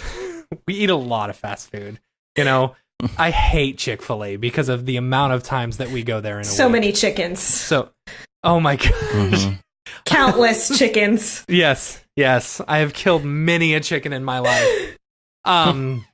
Like, I hate Chick-fil-A so much that I started eating their salads because it was at least something different. I did not know that they had salads. Oh my gosh, the Cobb salad is actually pretty good, the one with but the avocado it's ranch. 800 calories. Like, literally, the salad is the most unhealthy thing you can get. All the nutrients that you could ever need. Yeah, right? Yeah. But basically, so this is similar. We spend a lot of money on fast food, and I was like, okay, I need to keep my budget looking nice. What days are we going to cook? What days are we going to go out? Because we've got Taekwondo with my kid, and so our schedules don't really match up to eat at home unless we're eating like really late at night. So it's like, okay, these are the nights we're doing fast food, and every other night we're cooking, And once I got that in my head, it's like that whole thing could just leave. I didn't have to worry about it anymore. I mean, it's just a little. Well, intermittent fasting helps that too, because then you're not worried about what to eat. You just keep working. Oh, you know what? And it's also, it's funny. Another thing where you're talking about the keeping people accountable, your accountability thing. So I've got Pickle Nick here, and him and I have both been doing the intermittent fasting together. And like, there has been a few times where I'm like, I want to go downstairs and just grab a snack, but I'm like, no. Pickle Nick would be sad. You would shame your house. That I'm giving up on that. us. Yeah. Exactly. Yeah. So it's like we're keeping each other accountable. And last week I lost 4 pounds. That's awesome. Mm-hmm. It works. It's all that routine. It's like routine and just like getting into the vibe. It's like, I eat a lot of the same food. Like usually I will make a lunch and I will eat that for lunch like all week. And I'm glad that I'm not the type of person that would be like kind of picky about that. Because I know that I don't really know what you can do about that if you're the type of person that really wants to eat like a different thing every day. But it works for me and I know what goes into it. And then I really only have to cook it one time. And then I just like part it out. And it helped. But and one thing was like we didn't figure out like how frequently to cook. But we were just like, we get Grubhub a lot because we're lazy and we love wings and we love Chinese food. And I was like, DoorDash though has a subscription model now. It's $9.99 a month for unlimited deliveries. No, don't tell me these things. That's Do actually not talk pretty to good. me about that. But I like was basically. Do they deliver Chick-fil-A? Yes. No. It helped me to be like, we only need to do this on the weekends because it's way too easy to be like, we had a tough day all day with work and like school. Let's get Grubhub tonight. It's like, stop. We gotta stop doing that. Like weekend treat. Yes. Weekday. No. It's like. I have to admit, during the Christmas holidays, there was one point where I had 3 different orders from DoorDash coming at the same time. Wow. I had, because it was multiple people ordering, but it was like, well, we want this thing, but we want these rolls from this other place. And I'm like, well, they have free delivery on this one. Like, we could get the rolls and this. And I wasn't feeling well. And I'm like, I want one of those.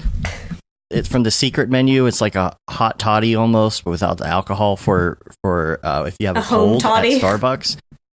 Yeah. And so like I ordered that as well, and literally all 3. I was like, I am an awful person right now. I will say, like, during the holidays, everything gets a little looser. It's the holidays. Come on. So I think it's hilarious when Dave and I are on Skype and all of a sudden he gets McDonald's delivered to him. That's a bridge too. Taco Bell showed up in the Grubhub app, and I was like, Neil, you are forbidden. Like, if I see you get Taco Bell delivered, it's over between us. Oh, yeah. This 10-year relationship I've is done it done. many times. This is a violation. So, but that quesarito dough. It is a crime in this house. I was like, if you're gonna get Taco Bell, that's fine, but you have to go get it. Like, that's the one thing that you have to do. Caitlin, next time you visit your folks in Oklahoma, I don't know if they've got Taco Casa there. I know. I don't think they do. At least not anywhere near. Man. So, like, it is old school Taco Bell bean burritos, Taco Casa. Like, at one point in, like, high school or something, they changed the recipe and they started using different beans. But Taco Casa... The classic it's ones. 1980s Taco Bell. Yeah, 1980s Taco Bell. I'll keep that in mind. Run for the border. Yeah. Taco Casa is good. They're way more expensive than Taco Bell. That's encouraging they just, to like, me. Lay on the cheese. I'm actually okay. I would pay more for a higher quality burrito. Really? I think that's fair. Except the quesarito, though, I'm telling you. I'll give it a try. All right. Well, let's move on to some other bits and pieces here. Oh, man. What was the topic? I can't even remember the distraction. Topic. Oh, there we go. Whoops. Bringing it back. I hope you all learned show something. Title. Yep. I always say show title and I don't write it down, and then I'm writing the show title. Write it down right now. Yeah, don't let yourself get distractions. Yeah. Right. I'll remember. Because then he's got to listen to the whole show just to see what it was. Yeah, I actually have had to do that before. I'm super hungry now, too. I know, me too. All this Taco Bell talk. Makes me... Oh, is it past fasting time? It is. Oh, I've got one curly whirly. Not for me, I've got... See, that's your problem. You're doing intermittent fasting and you immediately eat curly whirlies. Dude, that's a little counterproductive. I saw a tweet the other day that said, is intermittent fasting that one where you skip breakfast but then you eat an entire pizza for dinner? Yes. It can be. Yes, it is. Yeah, it is.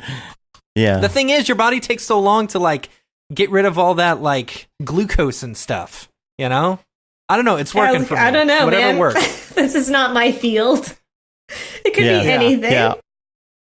And like Mark said, like, we stream a podcast during the workday.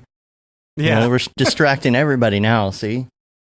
Sorry. All right. Well, let's go to some links.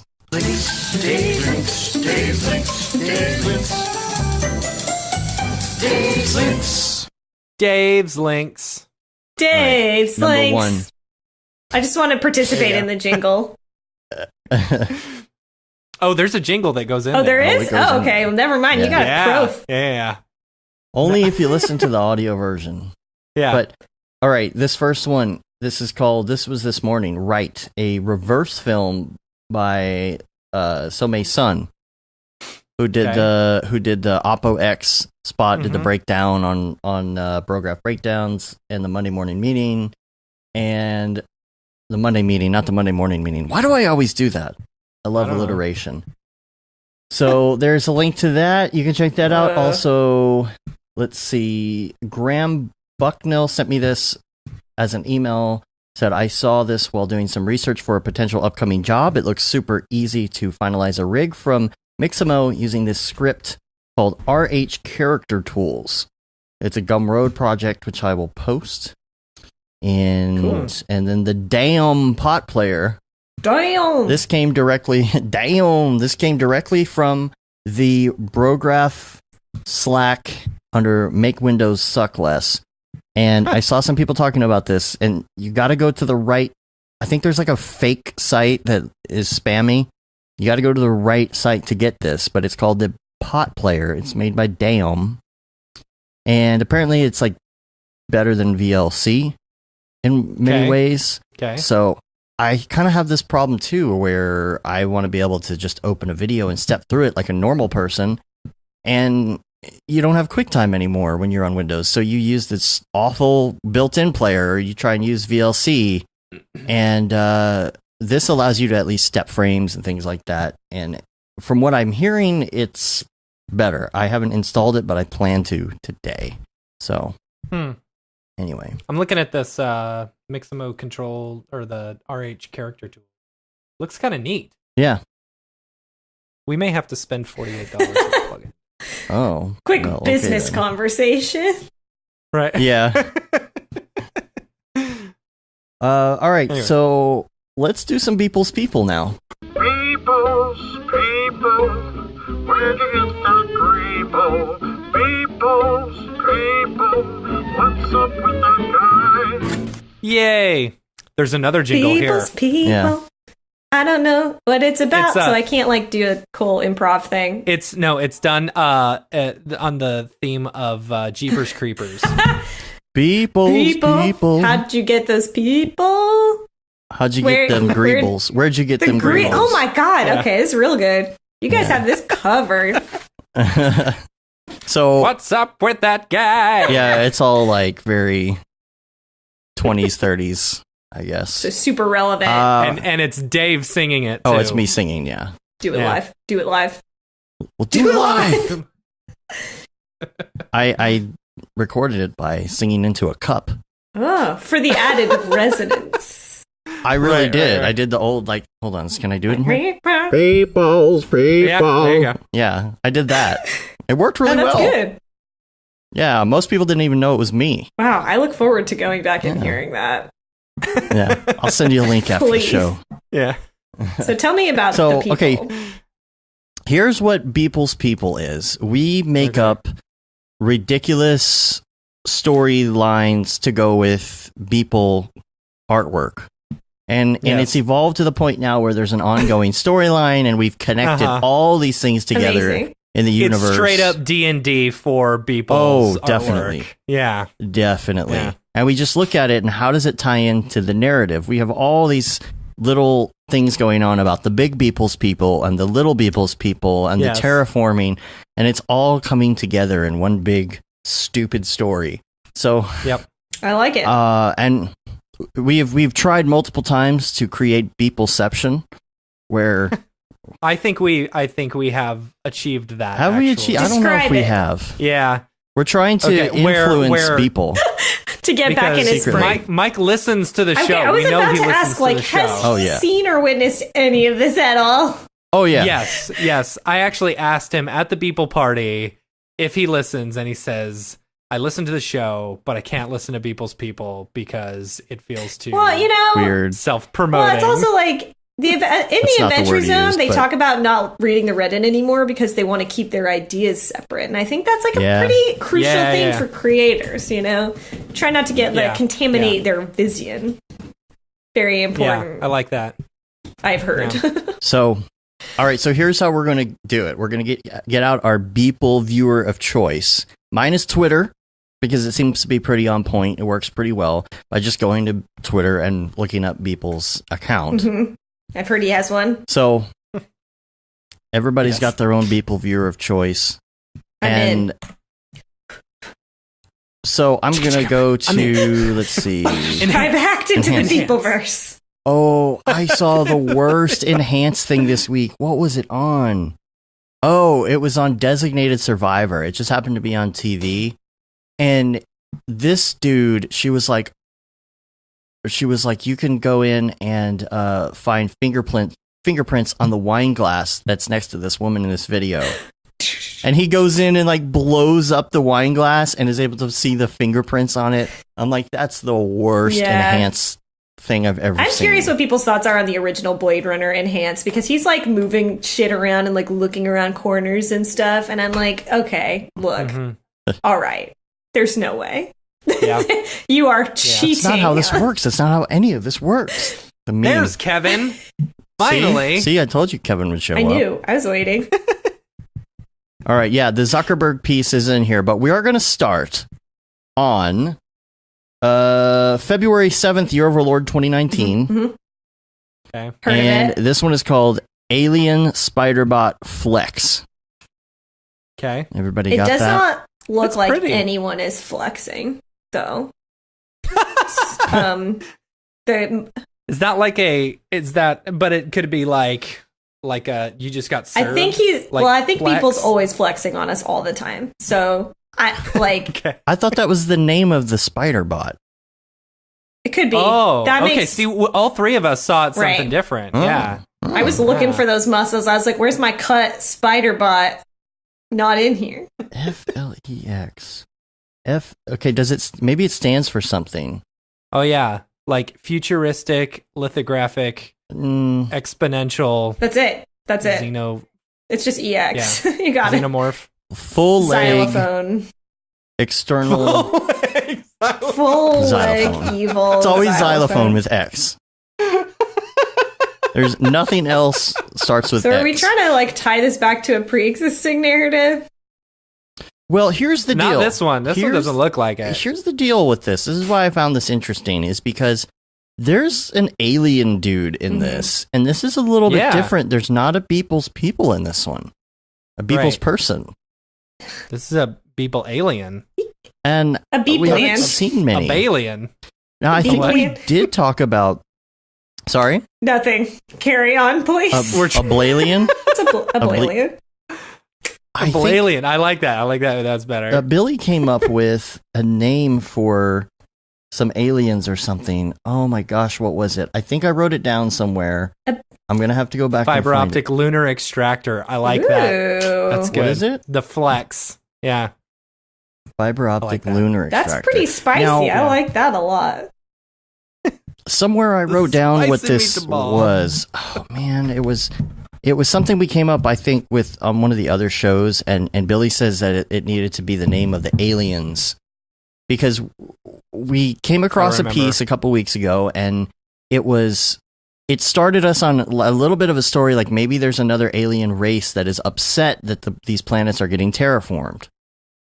Yeah, I don't know. And so this is the first time we've seen this alien. Right after Beeple's People happens, I completely wipe it from my mind. It's a Men in Black thing. You have a the little there it is. stick. Yeah. Right. I just pointed at my own eyes. Okay, Yeah. we're done. Ah! So the thing about this alien, he's very like nonchalant. He's, if he He's were- kind of flexing on us right now, actually. Like Oh, in yeah, terms totally. of his attitude. Totally. yeah, he's Right. like, that's right, bro. It's my spider. What about it? This is my flex. Yeah, I mean, I don't know Right. about you, but like if I saw this, I would feel very intimidated. I would be so intimidated.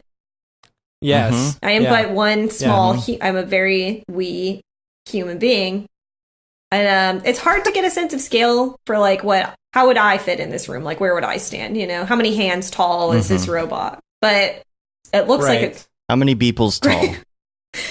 what unit of Are we beeps? talking little beeples or big beeples? It's quite large, like, and I don't know. I mean, I don't feel like he has like positive intent. Like, you know, I feel a negative energy. Right. Well, because that's the red and eyes. the way he's like, but red eyes always you mean are nothing evil. to me. Like, this is how I speak to basically anyone that comes in while I'm working. I'm like, Right. what are you, get out. Yes. But I'm feeling some sarcasm from this guy, big time. Yeah. Like, what's the name of the raccoon, but not raccoon? You know what I'm talking about. Sure don't. No? He's a raccoon, but he's Like not Rocket? a raccoon. He's a... Oh, Rocket the raccoon? He's like 100% No, a he's not raccoon. like from Guardians of the Galaxy? Yeah. What's his Rocket. name? Rocket. But he's not a raccoon. But he is a raccoon, though. But he's not actually a raccoon. But he is. That's the whole No, his thing. backstory. He's a raccoon. He's an Oh, Earth he's raccoon that they like cybered up into like a Genetically, yeah. Wait, I thought he wasn't a raccoon. I thought he just looked like a raccoon because he was from another planet. I mean, no, someone called him like a rat or something in one of the movies. Am I? Didn't they? No, I thought he wasn't. I think he actually a doesn't raccoon. know what I a thought that was the whole raccoon deal. is. We're gonna have to look I don't that know. up. That's Yeah. its own backstory. I know. Am I wrong? Somebody tell me what's going on Oh with my that. gosh. I just feel like he's got the same attitude. Oh, they call him Bunny. All right, yeah. They call him a bunny or a rabbit or something. I thought he Anyway. wasn't actually a raccoon. Maybe that's just from the comic book. I don't know. Yeah, Did you read the comic book? Wikipedia's No, kinda but I stacked. heard about the comic book before it was a Under movie. powers and abilities, in it the says story. Rocket Raccoon possesses the normal attributes of an Earth raccoon. Thor referring to Rocket as Rabbit. Mhm. Yeah. Huh. There's a running gag throughout the film is Thor referring to Rocket as Rabbit. Raccoons are a toxic distraction. I thought the original Guardians he was supposed Oh to my be gosh, from let's another just get back to planet. people's Anyway. people so I can get past it. Oh my god. All right, fine. This one is great. This is Jet fuel. called Jet Fuel, February 8th. I like this because it's got a different look. It does. Yeah, it's it looks very similar to some of his early stuff. Mhm. Like very sketch and toony Yeah. looking, you know. Mixed with shading, Very though. low poly and the actually getting the polygons and stuff. That was something that he did very early in his early work. Mm-hmm. Yeah, it looks like the Yeah. most video gamey that I've seen in a while. Mm-hmm. Mm-hmm. Yeah, Yeah. I like it though. Of course, he's got a lot of. It looks like Octane scatter on there, you know. So could this have been Maybe. Octane, the Toon shaders? Very well might be. There's no way of knowing. No. There's just no way. of knowing. We could just There's Facebook no and people ask him, in but this that one would either. take away from the mystery. Yeah, there are no people. I feel robbed Yeah. personally. What the heck? So far. Yeah, we don't have a good sense of scale. Right? Yeah. This could be Yeah, yeah. like a microverse. You never know. Yeah, maybe. Oh yeah, totally. The microverse. I feel like there could be like a giant dome over it, Mm. you know? Like this is almost like a snow globe universe I or like something. that a lot. Yeah. And the ships are all kind of trapped in there. Right?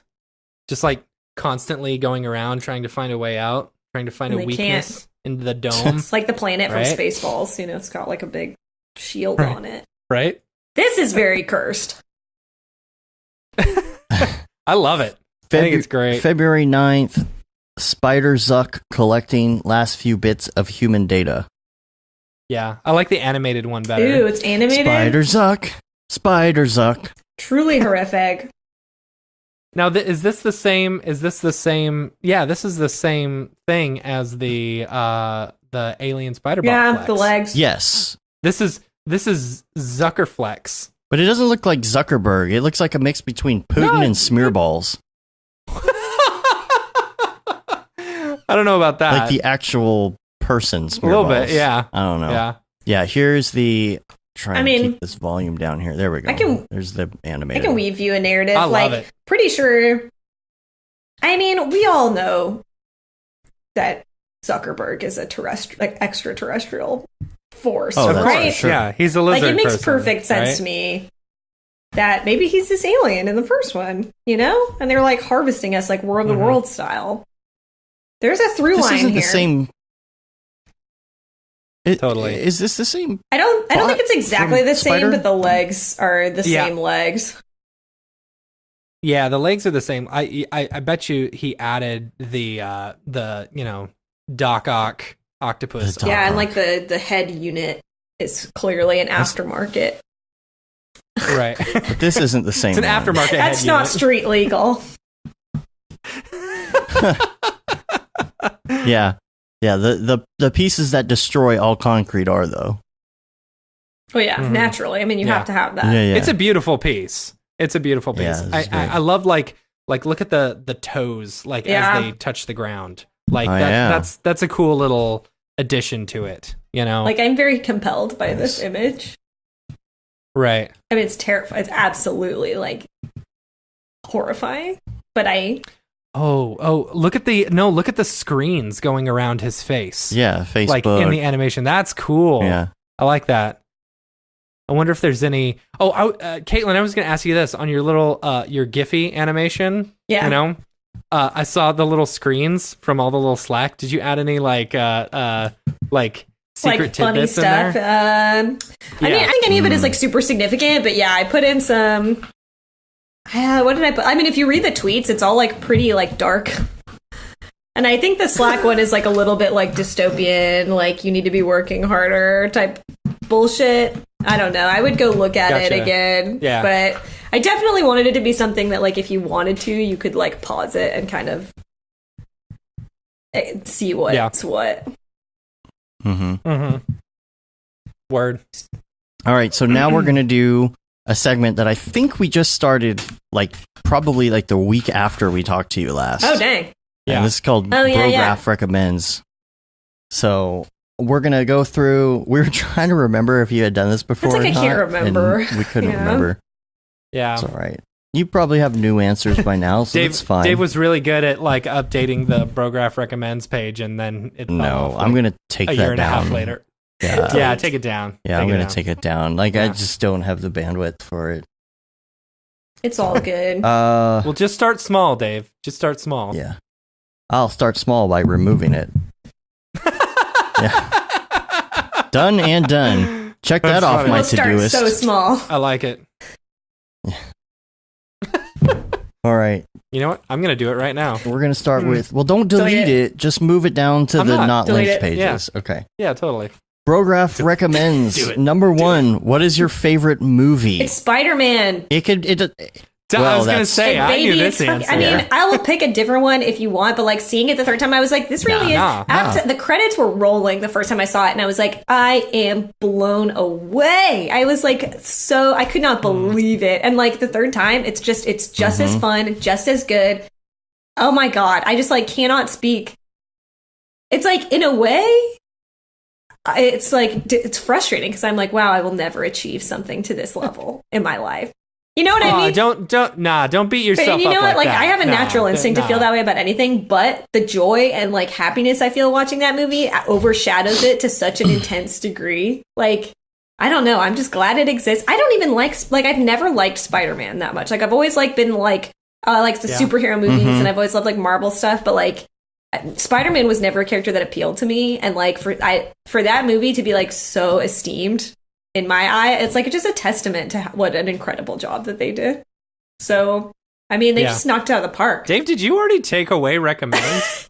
Oh, maybe I did. Yeah, you did. I'm like, where is it? Oh, yeah, Sorry. maybe I did remove I didn't it. mean- Like, that's how interrupt. much you were on top of it. It's like already done. Yeah. Yeah, You just forgot to delete it from your Todoist. yeah, You need to add a Todoist to and then delete check the it off. Todoist. Well, you get Yeah. points on there. It's almost like a I game, didn't so I gotta Oh, add it and okay. check it off just to get my points, my Todoist points. I need to go see Oh my Spider-Man. god. I need to go see it. I'm gonna take my kid. It's I'll so take my good. kid. Is We'll it- go see it? I mean, it's gonna be Yeah. out like on. March, I think. Blu-ray. Yeah, but soon. that's not the same. And it's no, totally true. worth The seeing on the same. big screen. Like the movie theaters here kind of suck. And I went when I over Christmas to see it with my dad at the Warren in Oklahoma City, which is like a pretty. It's one of those, it's the closest thing we have to like an Alamo Draft House. I mean, it's not, but like you can drink in some of the theaters and stuff Gotcha. like that. And like they have food. Yeah. And I'm so glad I got to see it there. It's just like a very nice film going experience. Yesterday we saw it in a mall movie theater, and it's like Yeah. it feels very haunted to be in those movie theaters because they're like so disused and like empty and outdated. But I don't know. It was definitely worth seeing like in a nice theater, super loud, awesome, 10 out of 10 experience. Bill said, "Life hack: watch Spider-Man." It will Yeah, enhance all you. the answers to all of these today will be Spider-Man. I will try to avoid. No. Okay. Well, then let's do favorite music. Spider-Man soundtrack. Okay, the Spider-Man soundtrack, like it has me listening to people that I wouldn't normally have listened to. Like there's a Jaden Smith song on it, but it's like it's all really good though. Nice. So Nice. I don't know. So yes, that one's good. But like I have been listening to a lot of video game soundtracks lately. Oh my gosh, have you listened to Math the Band? Like No, I mentioned haven't. last I time? totally forgot. Okay, Oh I'm my gonna look it up. gosh. I'm gonna Dude, do it. That's okay. I've gotten That's okay. Put it on your to-do Yeah, list. like video game soundtracks are really Yep. good to work to. So that's been like I started playing Celeste Yeah. recently on the Switch too. The soundtrack for Celeste is so good. It's very like chiptune-y. It's like a very high energy in a lot of parts. And this is kind of the opposite of it, but I was very addicted to Hollow Knight for a significant period of this year and last year. Which is another game. I mean, I got it on Switch. It was on PC before. But I feel just that soundtrack, it's like exactly the opposite. It's all instrumental, and it's just like I just started a playlist on Spotify where I'm just like adding the soundtrack to different games that I like. It's all over the place, but Yeah. like Nidhogg, this is a game I was talking about earlier. Nidhogg 2 has like a awesome, chill, like electronic kind of like flowy soundtrack. It's just like really great to work to, and it's also very just like positive. I don't know. Highly recommend all of these. Have you heard of Savant? I think I've heard. that sounds familiar. They have done like it's very like I don't know, techno-y meets pixel pop, Yeah. whatever, 8-bit sounds. It's Okay, very that sounds cool. right up my Chill alley hop. right now. Yeah. Yeah. Okay, I'm yeah. gonna look that up. I found that when you're, me personally, this might apply to some other people as well, but if you do get into EDM stuff, which I like to get into because it makes me, like, I love the chill hop stuff. It's cool when I'm just trying to chill or whatever, but sometimes I really want something hard driving when I'm really getting into what I'm doing and I'm like sitting there down in Monster Energy drinks and just banging stuff out in C4D. I will start listening to stuff that is harder and harder in the EDM world, like more and more, just closer Eventually, to it's dubstep. just Crunchy. like just a constant drum. Just a white Yeah. noise machine. Yeah. Right. I just like these intense, like crazy, just driving, ridiculous, over the top dub thing. Like the more I listen to it, the harder it needs to be in order. It's like doing heroin or something. It's like chasing the dragon. And then I started Not doing that a I've- lot of drugs to get my Right. work done. Yeah. Yeah, that too. I know what you mean, though. It's like I really like stuff that is very intense to work to, depending. Yeah. Yeah. It's very dependent on Yeah, the mood. like what you need to do. That can help. Yeah. If I'm writing up a contract and I'm typing, I can't listen to anything with talking or lyrics in it. Because Yeah. I actually like It's weird. if I'm doing like more tedious, like thoughtless type of work, then I'm more likely to be listening to like a podcast or an audiobook Yeah. Mhm. because it's just easier. Yeah. So it just depends on what's going on. Bjork Streamcore is suggesting Camellia Planet Shaper. I'm going to have to go check that out. Pretty hardcore. Yeah. Kevin says he's going to have to share his heavy bass wubs Sounds cool. playlist with me. Wah, wah, wah, That wah. sounds solid. Yeah. All right. Favorite TV show? Spider-Man. Spider-Man. Into the Spider-Verse. Man, it's like I haven't really been watching a lot of TV shows lately, and if I do, it's usually like chilling out and just like putting on The Office again for like the 70 millionth time. Oh my gosh. I feel like we might have talked about this last time. Yup. No, I don't think we did. It's been a while since I've like really started a new show, but like of the ones that I did like last year, I started watching Brooklyn Nine-Nine. I'd never seen it yet. Love that So show. good. I started totally different, but So Broad good. City I hadn't watched before until the end of last year. That show is gross, but it's freaking hilarious. Trying to think of like Broad City? I don't Yeah. think no, I've seen that one. I don't Yeah. even know how to describe it, but maybe check it out. I don't know. It's like it's pretty good. Okay. Yeah, Do you know how many times I've seen the Dundee Awards? I don't even. I'm sure it's been a lot. It's a great episode. A lot.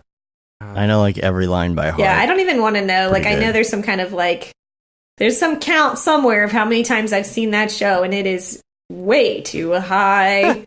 But I don't know. I guess like I probably spend less time watching TV shows than I used to because it's too easy to. There's so much, and I'm trying not to just like veg out as much. Right. Veg out just to veg Yeah, out. and there's just like so much noise out there too with TV stuff. Like it's really hard for me. Like there's so many like prestige shows now that I'm like, oh, there's too many, and am I Yeah. gonna sit down to watch like this latest whatever? I don't know. Right. How about Just skip to the next do you one. listen to talk though? Do you listen to podcasts? Yes. Obviously, we've already covered all of the McElroy content. And I will Right. say, Yeah. Oh, yeah, well, of like course. I primarily it's like Mabim Bam and the Adventure Zone, and then I started listening to Sawbones recently, which is like Justin McElroy's medical history. Yeah, I like nice. it. I've avoided it for a long time because I'm really like squeamish and sensitive, and I was like, I don't really want to hear about like ancient surgery and stuff where they didn't have anesthesia, but it's like it's really. Mm-hmm. I haven't listened to a ton of it yet, but it's actually pretty interesting and pretty funny. So Because his Yeah. wife's a yeah, doctor. and she sure does it's like the fine. very much like the Yeah. straightforward, like giving you the real information. Then Justin is just like adding all of the like flavor and like silliness on top of it.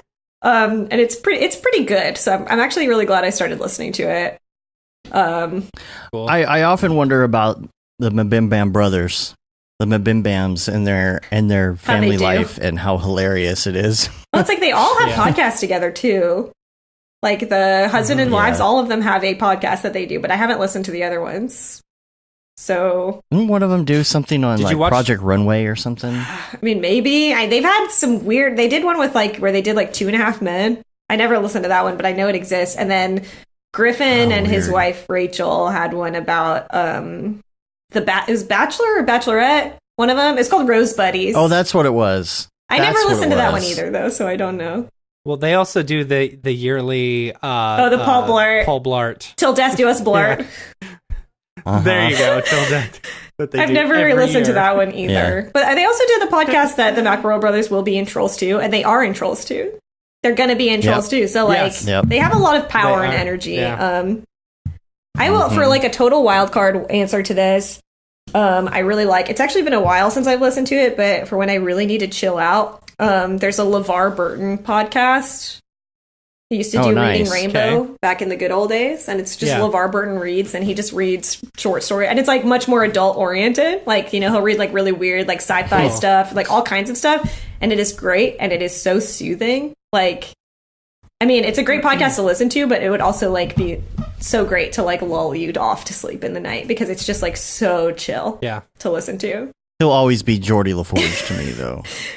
Naturally, it's Yeah. you know that was his highest role. But I really like that one, especially if you just like need to like actually just like relax. It's pretty good for that. Cool. And what about plugins? You have a favorite?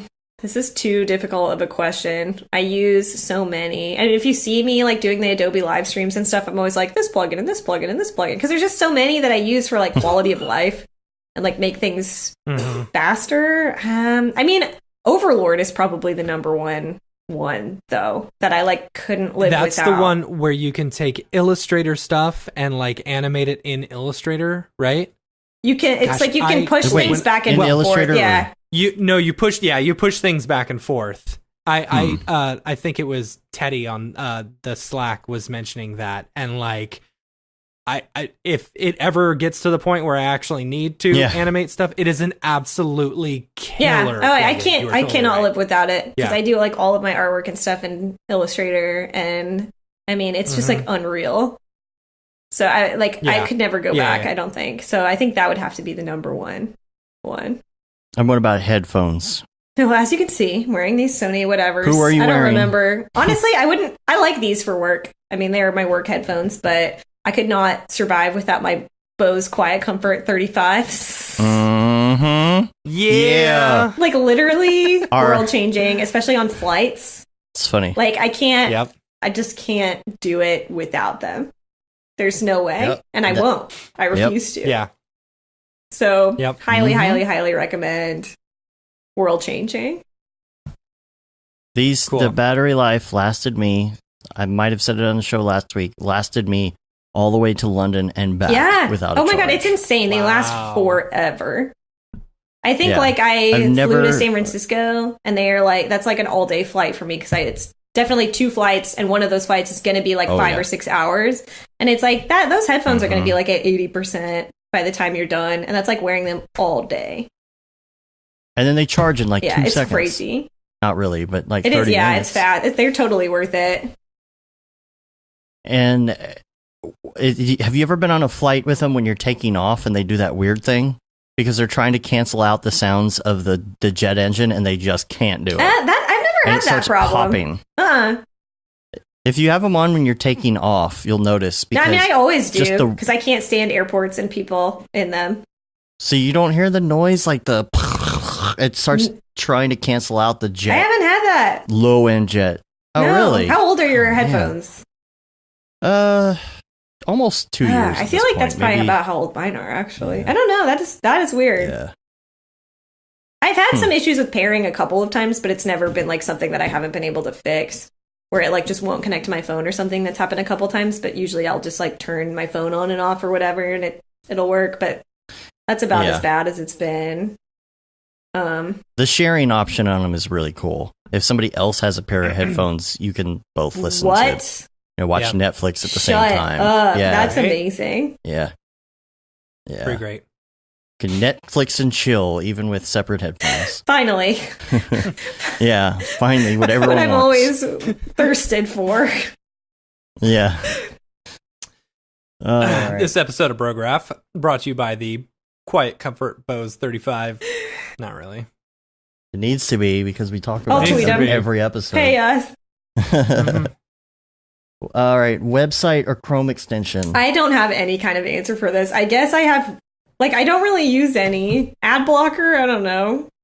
This is lame. I got, like, Boomerang, which helps you, I guess, keep track of emails, and it, like, reminds you to send follow-up emails and stuff, but this is, like, such a boring answer. No, that's a great answer. I don't even remember where I found cool it, answer. but Boomerang. Boomerang. And I can't even remember why I think it might help you keep track if people have opened the emails you've sent them to, but I like cannot remember if that's true or not, or if I'm just making that up. But it definitely helps for me to like follow up with people that I need to follow up with. Good. It's just like little things. Schedule an email to be sent later. Easy. Yeah, email. I think that's why I got it, was to schedule emails to send. Mm-hmm. I have something like that. I don't know if I don't remember. I haven't used it enough. You know what's really good? You know what it's got things that'll tell you how likely you are to receive a response. That's interesting. Wow. Creepy. If it has a database of those, Yeah. I use it for when subject length, question count. That's weird. Neat. Yeah, that is interesting. Because there's like untapped power in there. See, the email scheduler is good for when you tell a client that something's going to take 2 days and it really takes you 2 hours. And then you just send them the link to it, but you schedule it for 2 days later. That's how everybody does it, right? I don't know if I've ever had to do that. Sometimes I see how it is. Yeah, sure. Like, Playing it safe. For work, honestly, it's like we would just never have long enough turnarounds that was ever a thing. Honestly, but like, right? Yeah. Maybe for freelance stuff, I don't know. I've been doing a lot less freelance stuff as the years have gone on. Yeah. There is kind of a feeling sometimes if you get something done too fast, you're like, well, maybe I'll just wait till the end of the day to send this. It's always best to You know how check it it again is. anyway, just to be Yeah. safe. Right. Yeah. I'm sitting on it. I'm thinking about it a little bit. I'm just stepping like I do away with my personal so projects. I can review it. Yeah, step away. Yeah, it's totally why. Yeah. All right, I got 10 minutes. Oh yeah, I forgot. Okay, Got to pick up my kid. last Dang one. it. Life hack and not watch Kids. Spider-Man. Hashtag Life hack, parenting. man. I mean, I guess the problem is I don't feel like I've hacked life at all. Like, I feel like it's just always That's my been favorite difficult. answer. It doesn't have to be profound. And my favorite one is still Mitch Myers because he said you turn your toaster on its side to make some bomb-ass grilled cheese. I'm going to debate that stresses me out because I a actually lot. saw I do this- not like that. I saw this on Reddit the other day. Someone said, "Oh yeah, try this out," but then you don't realize that the thing shoots it back out, so that it's just going to shoot it I sideways. just like, and I onto know the I'm going to floor. get cheese up in there. We don't actually have a toaster, though. We have a toaster oven, but we don't have like the classic Pop-Tart style. Yeah, see if you got a toaster oven, Yeah. just use it. Let's Yeah, make them that's true. skillet style. Baby, I got a whole Yeah. thing worked out for my grilled cheeses. Man, I am like really Let me- thinking, I don't know, convince your boss to let you work from home. Life hack. Because working Yes. from home is the best thing ever. I think that's good. I think that's the a thing good is, one. that's a really hard hack to do, I think. I have found very few people who are willing to entertain remote positions, which I find very frustrating because honestly, it's so much better. My workspace, like the office, it was like not ergonomically acceptable. Every time I go into the office to work, like it hurts because I've had like arm pain and like, you know, back pain and stuff like that from working, like overuse injuries and stuff like that. And it, like, they're not set up comfortably, and like the open office thing, like it's so hard to get anything done. I don't know. And it's like at home, like I'm not freezing. I have food, like, and I can just work. I really do get more work done. Like my setup is exactly how I need it to be. Nobody can like approach me and drag me outside for some unrelated thing. Just like, I don't know. Into a meeting. Yeah, and we still do have like meetings that are just like they're time eaters, you know. And When you're really getting, that's the thing, when you get into the zone on a project, it's like, oh, spontaneous meeting, everybody in the conference room. Yeah. So we can talk about something completely unrelated to anything and it's that like you need to they do. don't need me in the meetings. Like they don't. Yeah. And I don't know. So it like working from home, like honestly, life is still very stressful, but like my stress levels went down so noticeably. Like, and not having to commute an hour each way to get into the office. Yep. Like it's crazy. I don't know. If No, I you like can that. swing I it, like- that is Convince. it. Really, yeah, I think it makes a difference for like your well-being. Like I does. would really love it if at some point I had a job where it was kind of, you know, you are in the office and you like work in this collective team and you know, you do that. It's not really the setup we had at my job, even when I was in the office. And I think there are direct benefits to that, to like having the FaceTime. I mean, I was talking about it earlier with the personal project, like seeing somebody in person every week is like, it helps a lot. And I think that is important, but for certain things, having that flexibility just like makes you happier. I am like at least well rested a lot of the time, which I really wasn't until that. And I don't know, you have more life. That's a good one, though. You have more life, you have more energy, Yeah. you do get more work done because you don't have to be like, I have to get on the train and like fight for my life every single day. So I don't know. Oh, Phil. Gosh, Mitch is never going to hear the end of this. The toaster The thing. jokes on this. But yeah. Yeah. Raid 0, Phil, turn the toaster on its side. Charge 20%. Oh, man. I like it. Oh, I like I'm it. sorry, Mitch. You're gonna be getting That was a rough one. You're gonna be getting that for a while, man. All right. Well, Good old Twitter. Yay, one quick Twitter. email social thing. This is from Greg Pinto. He said, "Hey guys, just finished this 3D animated Batman Beyond. Think you'll like it. It's sort of like a modern take on it. I wanted to thank you guys for all the great knowledge you share with the community. It's a big help." And he posted a link, and I'll put that in the show notes. Sweet. I didn't get that. It's on Twitter. Oh, on Twitter. And I know you Oh. don't get on Twitter, so. Well, I do get on Twitter, but I don't get on the Brograph one anymore. We get too much hate. So I just go Get on your my shit own. together, guys. I'm just kidding. I'm bringing it to you. Come on, guys. All right.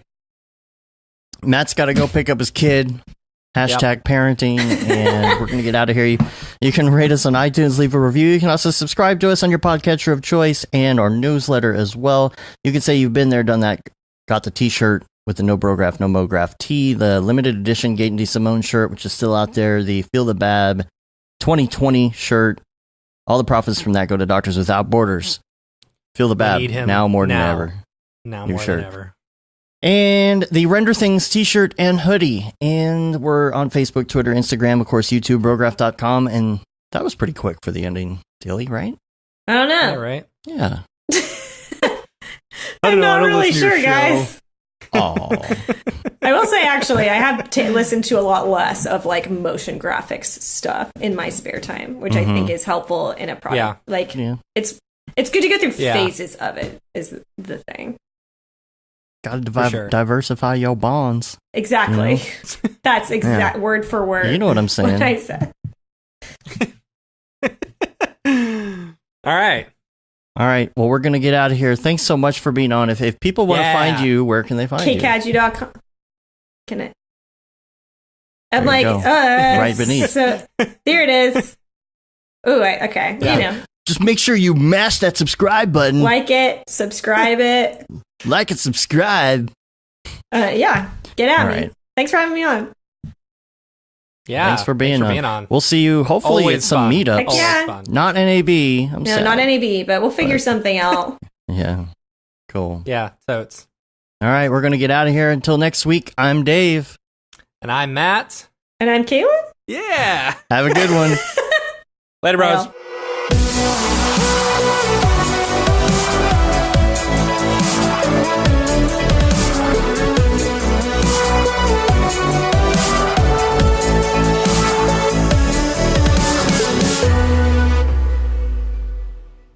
It's pretty good, I guess.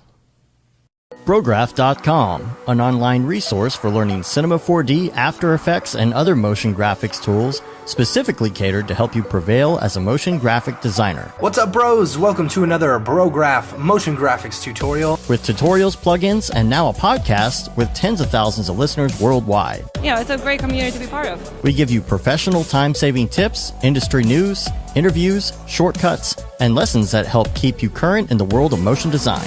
Join HDR Studio, take the render settings, pick the HDR, put in a reflection, and gorgeous. I love projects that scare me. When our art director comes to us and asks for something that I had never done before, man, it gets me pumped.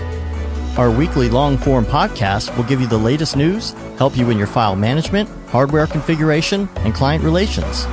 Learn about the latest render engines, modeling techniques, and workflow integration while staying entertained.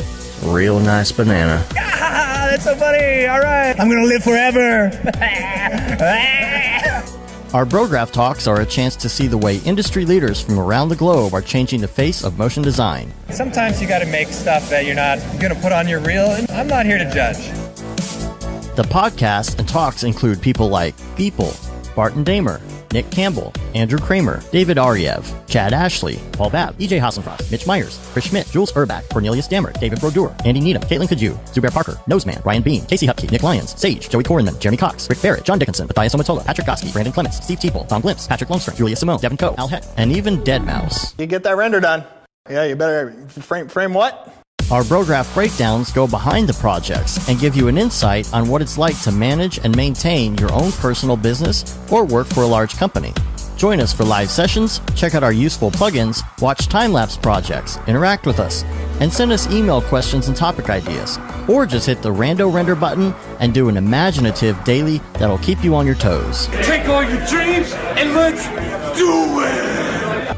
Subscribe today and get automatic updates on the latest tutorials, tricks, tips, and inspiration brought to you by industry professionals Dave Koss and Matt Milstead. We don't care how you get here, folks. Just get here. Subscribe now to Brograph Tutorials.